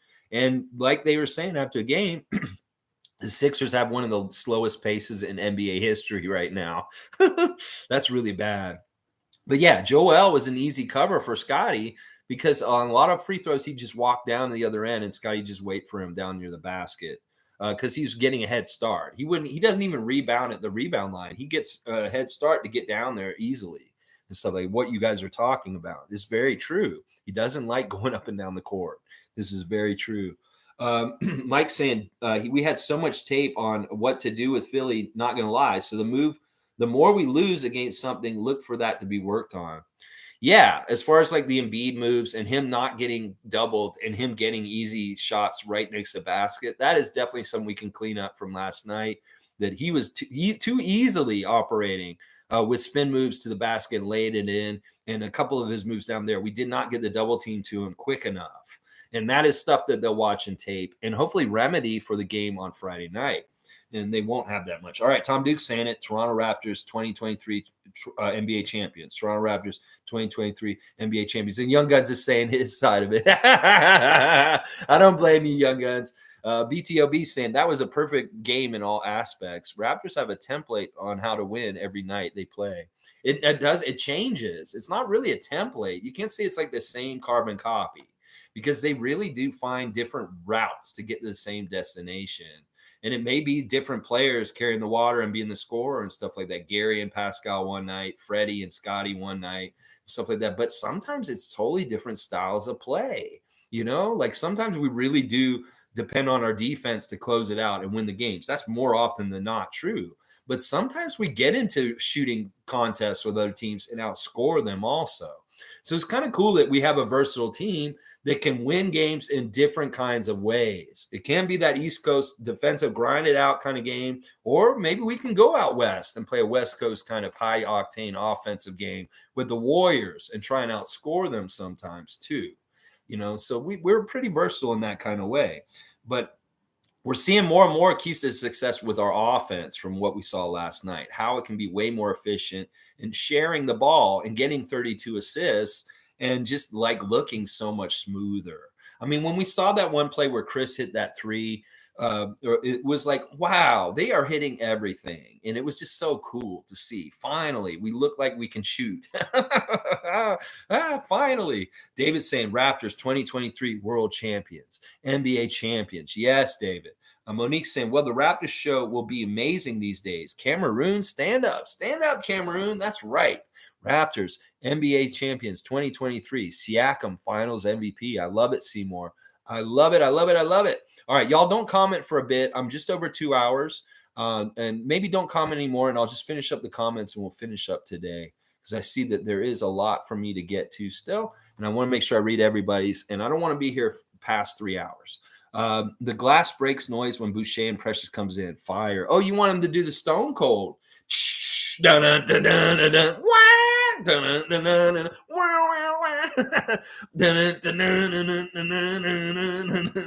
dun. Yeah, any kind of theme music for them to come out, any kind of chaos music. Maybe they play New Jack's theme song. Yeah, maybe they play that like they did like during his matches. They just played it throughout, and it's like blaring through the system. It's crazy. Natural Born Killers, which is Snoop Dogg and Dr. Dre. Shane Waters is saying Bash Brothers 2.0. Maybe Bash Brothers. I don't know. They're a little bit more crafty than Bash Brothers. They really do remind me a little bit of like Sally and Rodman. And Koloko added to that mix. They really are a Sally and Rodman kind of defensive contingency off the bench. Boucher is undefeated so far this season. That's right. Chris Boucher has come back and played 2 games. We won both of them. You go, Chris Boucher. Logical saying the song could be Break the Defense Down. Break the Defense. I don't know that song. I think I know what you're saying. Is that like Filter or like one of these bands that came out. I know of the song you're talking about. I think I do. It's Disturbed or something like that. Cool Cat saying, Toronto champions 2023 finals, MVP, Pascal Siakam, defensive player of the year, OG Anunoby, Scotty and Precious, all defensive team, Fred, all NBA second team. I love all of that, Cool Cat. That sounds amazing to me. Yes, it does. Blackhawks saying, getting rid of Doc won't help the Sixers. Their front office screwed up and they need to fix it. The team looks geriatric. Well, they've made bad moves, and yeah, that may be part of it. Like the Lakers have made bad moves, and they're going to have to pay for it for years. They could be so bad this year and be in the Victor sweepstakes, and they're going to turn around and give that Victor right over to the Pelicans because of that deal they made for Anthony Davis. I love it. Rob Pelinka, you are GM Dumpster Fire GM of the Year. Yes. All right, Mike's saying, laughing my fucking ass off. Who says Boucher is overpaid now? I didn't even need to make a long deep dive to explain it, for sure. Cool Cat saying, I don't want Precious in the starting lineup. I want Boucher and Precious coming in together all the time this year. Love the chemistry and energy. WWE combo. Yes, tag team champions of the world, Achua and Boucher. That's what I'm saying right now. I wish Chris Boucher would hear this. Y'all are the tag team champions of the world of the NBA now. Logical saying, still a great deep dive, though. Boucher stories incredible. Go watch Logical Raptors Fanatics piece on Chris Boucher on his YouTube channel. Great YouTube channel for Raptors content. Logical Raptors Fanatic. Check him out today. David saying, haha, okay to be a lunatic Raptors fan, Philly fan. You have two dudes who shoot more free throws than anyone else in the league and two of the biggest floppers. Y'all can't complain about the refs. Sorry. Yeah, I mean, I wouldn't complain about the refs either side, but they lost. So sure, they're going to complain about something. At least they're picking that and stuff like that. Mike's also saying Russ isn't the problem. It's the lack of talent and asset to acquire talent to be a good enough team. Yeah, he's a scapegoat, and they really are scapegoating him. And what Kevin Durant is saying about the Russell Westbrook situation is exactly right. It is toxic. And it just shows how fucked up the media is and how they're treating this situation. Russell does not deserve all of the blame. I would blame Rob Pelinka. Seriously, at this point, it's Rob Pelinka's fault because he didn't do the right moves or make anything right. And you can't blame LeBron either. You can't blame LeBron. You can't blame Russell. I don't blame any players at this point. I blame the GM. It is Rob Pelinka's fault. David's saying, I go by the eye test and B look useless. That's your eye test. Well, then my eye test, man, that dude did whatever he wanted to towards us. So I will agree to disagree on this one.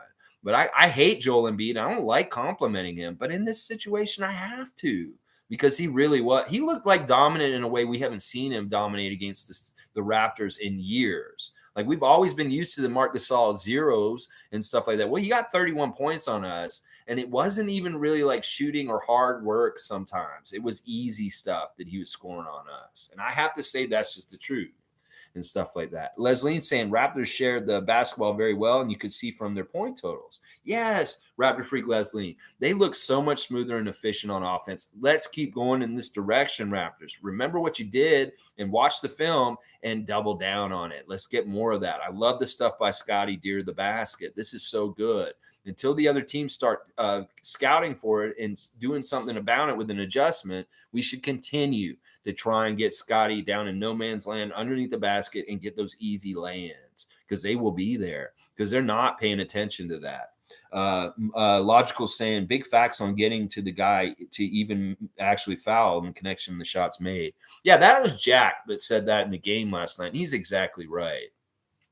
Can't get to the line because they're so slow in getting to us on defense. They're not even getting a chance to hit us. We're just making the basket. Monique saying, Air Boucher, Montreal's finest. Call him whatever you want. Came back at the perfect time, and I'll keep saying it. Oh, yeah, Monique. Let's celebrate Chris Boucher every day. A great Canadian. Even though the NBA is counting him officially as a St. Lucian, and he doesn't go towards our official count of Canadians in the league. The NBA is discounting us in that way. I said, well, Chris can't be a Canadian because he's actually born in St. Lucia, but he's a Canadian citizen. I don't know how this works, NBA. You're just trying to shortchange us, maybe look us a little less prestigious because we have one less Canadian in our count for how many Canadians are in the league. Just go ahead and count Chris as a Canadian. He would tell you right now he's Canadian. Sure, he's from St. Lucia, but he's a Canadian citizen. He's a proud Canadian, a Canadian who lives in Toronto, who's from Montreal. And that is what I'll tell you right now. Yeah. Nameless saying Philly looks tired, man. Ran out of gas and couldn't keep up. It's not even that they're tired. They're not motivated. They have not got the fire, the competitive spirit in them to compete at the level in the NBA that is necessary to be competing. And that's the problem. There's something about them not getting motivated by Doc Rivers right now. And I don't know what it is. I don't know exactly what it is. I don't care. They can continue to have this problem for the rest of the season. I'll be very happy. This is great news. Mike saying Fred VanVleet never fouls out. That's IQ and control. Yeah, he's directing stuff. Once again, he was very important in the end of the game to keep us above by hitting key shots and just directing things and being a good floor general and leader in general, stuff like that. Fred VanVleet can understand how the refs are calling things and adjust quickly and effectively. That's proof of a higher IQ than most by far, for sure. I've said Fred is one of the most intelligent players in the NBA today, and I stand by that. I think he is just brilliant. He's a smart man. He's just a high intelligent person, regardless of being the NBA. He's very smart. And you're exactly right. He does feel how the refs are going to call it and adjusts accordingly. And he could actually be in the ear of the other Raptors and telling them, hey, guys, they're going to be doing this way tonight. So we need to do this in response to not get as many foul calls. That's the kind of leader he is. He'll read it, and then he'll share the information with the rest of the guys to make. That's why he's so special in some ways. Mike's also saying, and that part is key to help us with our other guys to get that deep at that moment. Advice matters a lot, and trading Fred VanVleet isn't possible for many reasons, and that's a key one. Totally, Mike. Fred is off the table for trading. All of our guys are. We're not a trade team. Everybody who loves trading and trade talk, you shouldn't be a Raptor fan because we're not a team that likes to trade. The players don't like trading. The GM probably doesn't even really like trading. So y'all are the only ones who like trading. So you go ahead and play your little fan fiction trade machine games. Fan fiction on ESPN Trade Machine. Oh, I like to trade OG for this person today. Fuck that shit. You guys go ahead and do that, but we ain't doing that. Our team's made guys on our team, and we ain't trying to trade them frivolously away. That's how teams fuck up their teams. They trade guys away that were actually important, and they didn't realize it. And that would exactly be what happens if we lost Fred VanVleet at this point. There's so many intangibles and important things that have to do with him. He's untouchable. That's why I say this. So y'all trade Raptors fans that are all about trades and figuring out trades, y'all go ahead, maybe root for another team that's stupid and trades players all the time. Go root for the Knicks. We'll trade Chev for you guys. And you can go root for the Knicks and make up trade ideas for them all the time because they love that. They love making trades. They're all about that culture. We're not that culture. So trade culture and Raptors fandom, go on and see yourself out. Because we ain't about that. We ain't trading nobody. We ain't trading Gary. We ain't trading OG. We ain't trading Fred. And y'all will be just like, oh, let's trade this person. Let's trade this person. Shut the fuck up. You don't even have anything near the aptitude of Bobby Webster. So don't even try and act like you can be a GM and figure out what the Raptors roster needs are and how you can fix them. Who the fuck do you think you are? You are not Bobby Webster. You do not know. So don't even try. And you just put our good Raptors names underneath the bus when you're saying, we need to trade OG for this person. Fuck you for doing that. You trade Raptor fans. No more of that. I'm saying it. We are not a trade team. We don't do trades hardly ever, only when it really, really is the right thing to do. Mary Jane is in the house. Do you love me, Mary Jane? Yeah. Whoa, whoa, whoa. Do you? Now, do you think you love me, Mary Jane? Don't you play no game.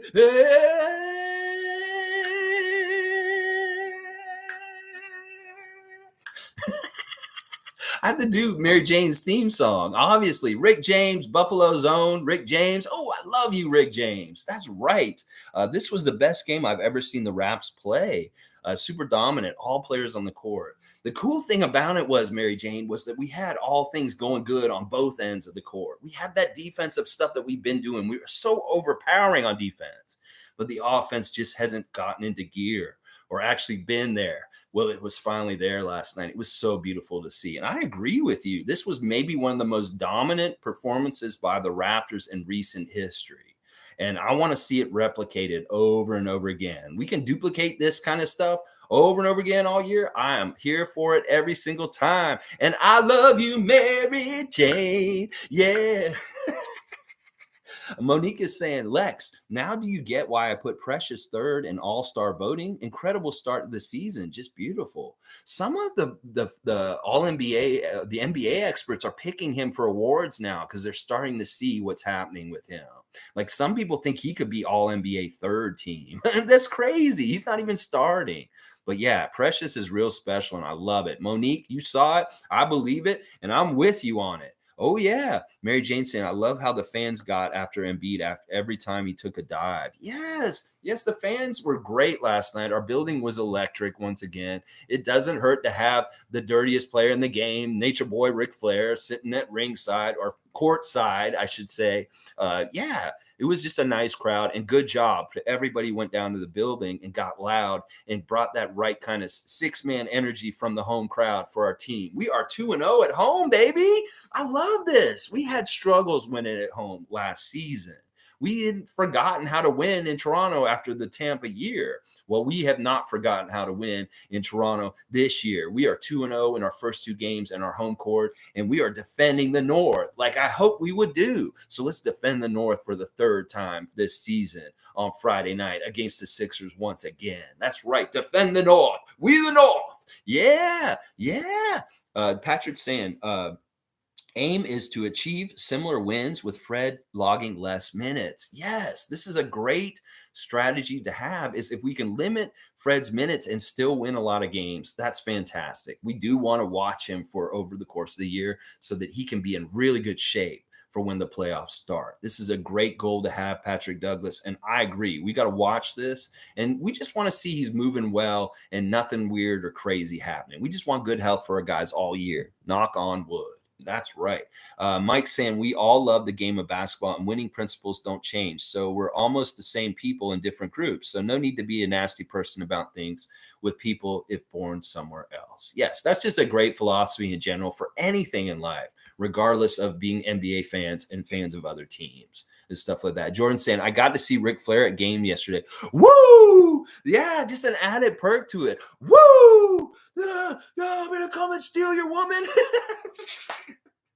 Rick, I can't do Rick right anymore at this point. I don't know. Rick is awesome. I mean, I hated him recently, though. Like, there's some stuff that he's done recently that's pissed me off. But he has been a hero of mine for a long time in my life. And, like, I hate the whole thing about the helicopter incident on the plane ride from hell. And I know he was a bad person in some ways in his alcoholism and his womanizing and stuff like that. But, you know, in some ways, that's what that was at that time. And I hate to say it, it's like it's not acceptable in today's world. Ric Flair and what he was, stuff like that, it's not acceptable in today's world. But that time, there was no internet. It was a whole different kind of thing, and they could get away with it. And there was a lot of gross things that wrestlers were doing and stuff like that I'm not proud of. But, you know, Rick, in some ways, it's like his reputation was completely destroyed in recent years, and he still comes back from it. That's just who he is. I mean, he is the greatest in some ways in wrestling, but he's a flawed human being as a person, and you have to accept him for everything that he is, good and bad. And some people won't like the bad enough that they'll just say, "All right, screw him. I hate him. He's a bad person." But me, I have to respect his body of work as a wrestler, and that way I do. He's a part of my childhood. He's somebody that I went and saw wrestle a lot when I was a little kid, and that means something. But that's really nice perk to see Rick at the game, isn't it? It's cool to be around Ric Flair. There's a certain electricity he brings, that's for sure. Logical saying, I watched a different team. Young could have been Raptors fan mates in the big picture of all this. In my opinion, not gonna lie, we're like the same people. I am not. You got to spell it out, Mike. Sometimes you're very not clear what you're saying. You're saying this about Young Guns. You need to put it all in there because Young could be Thad Young. It could be like you're just saying young person. So really be like baby me. Like write everything out. Don't use like little like small parts or anything because I won't be able to understand what you're saying half the time and stuff like that. But yeah, just write it all out. Don't be lazy. And the proper nouns are important because we could change the subject so fast in here that I could be on the next subject and stuff like that. So you're saying that to Young Guns. Okay, I got it. I figured it out. Yeah, we're all fans of the NBA, and we share that common bond. We should look at that when we have disagreements. Bradley saying, "Let's go. Good morning, everyone. Salute, tada, and Canadian Cowboy Bradley. Have a great day today, Cowboy. Good to see you. I love seeing the little cowboy hat." Mike's posted there. Right back at you. I love it. Stream has been at 50 all stream. Nice. Good to hear, Mike. I like that. Cowboys saying, "What's up, Tom? I bet no one's saying shit about the Raptors today." I hope not. Monique's saying, "Seeing Ric Flair at the game was a surprise." That was a surprise to me. He doesn't jump this side of the border too often. He really is an American kind of dude. And the fact that he's in Toronto makes me think he may be doing something here, that he has something going on here in Toronto right now that would make him be over here. I'm not sure what it is. We'll have to see. Maybe we'll find out. Cowboys saying, "We are the champions. No time for lovers. Let's go." I love that Koloko dunk. Yeah, of course you do. You got it on your fantasy team. I love it. Yeah. Young Guns has got a lot of guts for being in here. I'm not gonna lie, and he's been here before at times when he didn't have to be here, and he's gotten his 2 cents, and so I respect that. I respect that. That was Embiid specifically from David too. Alex is saying people who are complaining are always going to complain. It's in their nature. Can't do anything about it. Y'all will never be satisfied. Exactly. And sometimes it's like in their own lives, they don't have anybody they can complain about or do. And this is the only place they feel power is complaining about the Raptors and stuff like that. I won't take that away from people, but it really is a reflection of how they're feeling about themselves and not really about how they feel about the Raptors. It's more them speaking out and crying out from how they feel in their life in general and stuff like that. That's why we want to be positive and echo that positivity because it's a reflection of how we feel about ourselves, happy and good and stuff like that. Mike saying, okay, it really jumped there. The Sixers need Thibault to develop more offense, and they're trying Paul Reed at the moment. The Philly fans have been riding Doc on not playing Paul Reed, so it's either or. I don't know why they don't play both of them. Thibault used to start. In fact, he should probably be still starting with their makeup of their team and stuff like that. I mean, I don't think PJ should start. I think maybe Thibault should be starting with those guys, and PJ should be off the bench. But whatever, or maybe they should start Harrell. I don't know. What they're doing isn't right. And yeah, they should play Paul Reed more. He's a good player. He's one of their best players against us in the playoffs in some ways. So, but let's stop helping them. Let's stop helping them. Omari's here. Good to see Omari Parsons. I've been away for a minute. What's up, freaks? Beating Philly is so therapeutic. Yes, Omari, you speak it right. Yes, Duppy. Yeah, listen, I think that it is very therapeutic to get some get back against a team that put you out in the playoffs last year. But we want to make the get back keep coming over the whole course of the season, and if we see them in the playoffs, also, of course, we want get back in games that really matter in the playoffs. The regular season get back is good, but we want to get them back in the big stage too. Yeah. Embiid is the dirtiest player in history. Wow. Yeah, I don't know if that's true. He may be the most dangerous player in history just because he can hurt anybody at any time. Scott B's here. Good to see Scott B near the top of the leaderboard on the fantasy basketball also. Another execution. Raptors are the new class of the NBA, like it or not. I like that kind of talk. Duke Rocks is saying it's not what Joel or Maxey did last night. It's what the Raps took away. Harden was the Raps' focus. They did double Embiid, but not all the time. Next game, their focus could change to Embiid. It was really like doubling down on their two main guys and forcing them to cough it up. Like whenever Joel got the ball, and this has been the kind of thing we've done to him over and over again for years, actually, is we don't want him to have the ball. So we'll try and deny him the ball first of all. But if he does get the ball, it's supposed to be two guys on him right away, and they're really trapping him so that he can't make any kind of move. And he's either going to turn it over or he has to pass it to somebody else. That's really the strategy with him, and it's very sound, and it works really, really well. Now, yeah, Harden didn't get as aggressive as I thought he was going to be in the game last night. I really thought he would be their main engine for their offense, but it really wasn't him. They weren't going through him as much as they have so far this season. And that was interesting to me in a way. That maybe that was partly because of our defense and the way we play and stuff. Summer's saying, heard on the broadcast that Koloko is super smart or something. He could have gone to Harvard. Yeah, Summer, the other day, he gave me a clue about this because he said he's an overachiever in his interview. He said basically that he's always tried to get all straight A's in class, and he's always tried to have a high GPA. And that may be part of the reason why he's learning so quickly is that he's an overachiever. He's that kind of student at school. We all know them. You may have been one, summer low. I don't know. I wasn't myself in school, but there's, those kind of students that really care about their GPA. So like, that's who Christian is. So this is going to be really fun to see how quickly he learns how to play in the NBA just because of that aspect of his personality, that he really wants to get straight A's.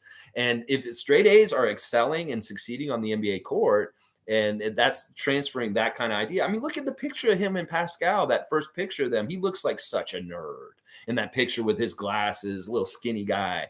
Yeah, I love that aspect about him, that he is like a straight A student and he really gives a shit about doing the best possible he can in all aspects of his life. This is really a big part of his characteristics. Amari says, sing it. Yeah, I'll sing it. You guys, I take requests. If you have an old school hit that you want to hear me try and sing, I will do it on this show. Just put it in, say impression and the song or person or whatever. I'll do it. I love doing that kind of stuff. I love singing. It makes me happy. Stuff like that. Blackhawk saying, I still think the offense has another level to go. Yeah. Gary Trent Jr. was like a ninja how he got his points. He just silently crept up the scoreboard. I thought Pascal was going to go for 40, but then he shifted to assists. Yeah, Pascal could have easily gone for 40. And like somebody said earlier, the unselfishness of him and Fred is fantastic because it really is the fertile land that the growth will come for Precious and Scotty and even OG some more and stuff like that. That these guys won't be able to grow if these guys are ball hogs and they're just like, we're the older guys on this team. We're in charge and we dictate everything. Well, they're not. They're giving dudes and they're selfless. And this is such a huge part of things. And it is true. Gary was very stealth with how he scored last night. In fact, I didn't realize he was shooting at such a high percentage until the end of the game. I was like, wow, he really did make most of his shots. And like I said, he was perfect inside the three-point line. All of his misses last night were from three-point range. Inside, he made them all and stuff like that. That's fantastic. Mike saying that what a key to the point of the general NBA fandom. And the chances of them being Raps fans almost in a way, if born in Canada or seen the Raptors play enough young when people were children. See, that doesn't make any sense, Mike. I'm not even sure what that means. I'm just going to keep going. Duke's saying, Lex, show me the smile you had this morning when you woke up and found out you won the Josh Giddey sweepstakes. Listen, that's hilarious. Actually, I did light up real quick, and it was right before I got on the stream. I went and looked at at our league, and I was like, holy crap, I got Josh Giddey. I know when I saw somebody dropped him, I was like, whoa, this is a really good player. And I'd love to have him. I don't know how long he's out for or anything like that. But my waiver wire was like 12. And I was like, there's no way I'm going to win the waiver wire on him because I lost the one for Cole Anthony. And then I got this one. And I was like, holy shit, I did get Josh Giddey. So I kind of feel giddy about it because now I have Cade Cunningham, Scotty Barnes, and Josh Giddey on my fantasy team. And in some ways, I love that, like, a bunch of guys from last year's rookie class being on my team together and stuff like that. So yeah, I was very happy about this Duke. And I haven't actually gotten to really celebrate or think about it because I literally saw it like the minute before I went live right now. But yeah, I'm like ecstatic about it. This is the smile right here. Blackhawk saying, I'm going to name Fred VanVleet the conductor as he is masterfully controlling the ball and team. He is being smooth on when to score and when to play make. It really is a split-second decision. And him and Pascal are both getting really good at this and being like so smart about how they distribute the ball or they take it themselves. He really is. I love that nickname for him, Blackhawk, conductor. Maybe he'll go and do the Toronto Symphony or something later. I love it. I love it. I love it. I love it. Fred Van Finesse. Yes, Fred Van Finesse. I like it. Monique saying, great stream, Lex, as per usual. Go Raptors. Nice to see your followers go way, way up. Thank you, Monique. And thank you for your part in it. Yes, if you like my stream and just talking Raptors in general at 9:30 a.m. live with me, subscribe, hit that button. You can be part of this conversation that we have every day. If you're just finding me and we're not live right now, subscribe and join us tomorrow. I'll be previewing the game for the second game against Philadelphia on Friday and hopefully talking about me meeting Scotty Barnes later today. So we'll have to see what goes on today later. Blackhawks saying Fred is ascending as Chris Paul will fade out. Yeah, or Kyle Lowry. This is what I'm saying. These players will get older and retire. LeBron James, Kevin Durant, Chris Paul, Kyle Lowry, and the new stars will step into their places. People like Pascal Siakam and Fred VanVleet. So I'm very excited about that. And Logical likes what you're saying too.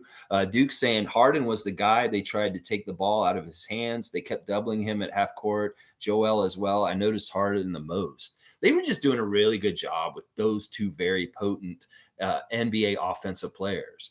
We did a really good job. In fact, the fact that, I mean, listen, Embiid getting 31, I hate seeing that. And Maxey getting 31, I hate seeing that. But we really did kind of control James pretty good. And then the rest of the team, nothing from the rest of the team. So containment of the Sixers in general was good, even if we didn't contain Maxey and Embiid that well at times. So I'll take it. Mike saying Philly adjusted Siakam opening things up for others.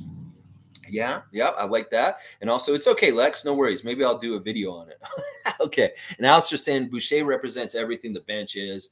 And yes, he's the perfection of toughness. Thanks for running out the comments real quick. And let me just go over the box score real fast with you guys real quick. Pascal, 20 points, 13 assists. He was talking major trash last night and letting PJ Tucker know he is Pascal Jr. And we love that. Pascal, my second star today. OG was 6 for 10, 15 points. Good job, OG, with the baseline of defense, doing a lot of little filling in, kind of the glue guy, taking care of different things around the court as necessary or needed, but not really being too flashy or taking the spotlight. Scotty Barnes, a bouncing ball of energy and joy that is just who he is, and just coming with that kind of energy, it really buoys our team up in spirits. 16 and 10 rebounds.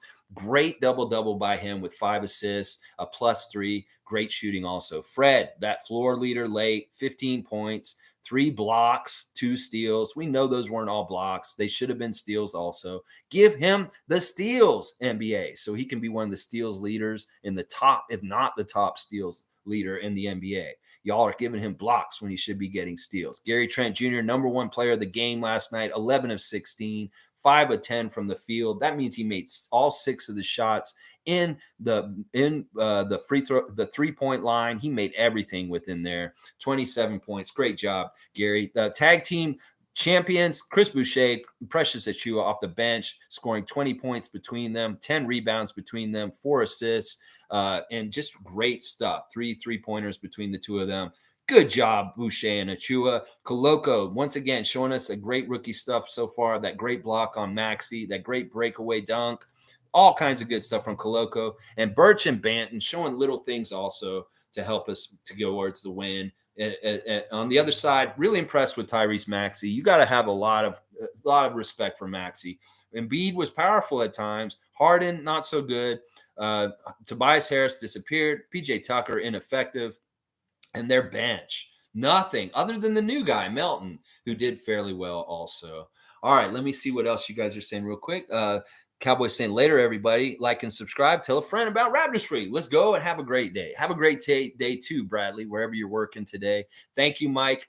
I appreciate you being here and your contributions. And go check out Logical Raptors Fanatic, as always, guys. Blackhawks saying Harden, Maxey, and Embiid are not interested in making their other players better. Imagine you have 2 players scoring 31 and you still lose. I know. And that's exactly what happened to them last night. That is the truth. And Monique saying, I'm not going to the game tomorrow, guys. Need time alone. But now, Halloween, yes, let's go. All right, Monique, you'll be at the Atlanta game just like Adriana and I will be there. But yeah, you can't go to every single game, Monique. I mean, come on. All right, y'all. Thank you for watching today and enjoying talking about a great win over the Philadelphia 76ers by the Raptors last night. So many good, great, awesome plays in different places. Great cuts, great dunks, great sharing of the ball, great assists. The Raptors really did win a lot of the categories last night. We outshot them. We got the same amount of 3-pointers as them. We did not beat them at the line, even though we shot better at the line than them. We got more rebounds. We had more assists. We had more steals and blocks. We had less turnovers. We had more fast break points. We had more points in the paint. So we outplayed them and outbeat them in pretty much every category. for the most part. All right, let's go Raptors. Grotto Hodo, Koloko winning Rookie of the Year. Raps going back-to-back. Roy, brother, woo, that would be something if he did. Wow, if Koloko won Rookie of the Year, that'd be fantastic. Great first comment, Grotto Hodo, and I hope you'll join me tomorrow, 9:30 a.m. Eastern Standard Time for the preview for the second game against Philadelphia tomorrow. I'll have all the latest injury news, the ref report, and the continuation of the Rio mascot matchup. So y'all have a great Thursday. Be good to each other. Share the love, like Scotty would tell you. Go out there and touch grass and have a great day. And I'll see y'all tomorrow at 9:30 a.m. Let's go Raptors!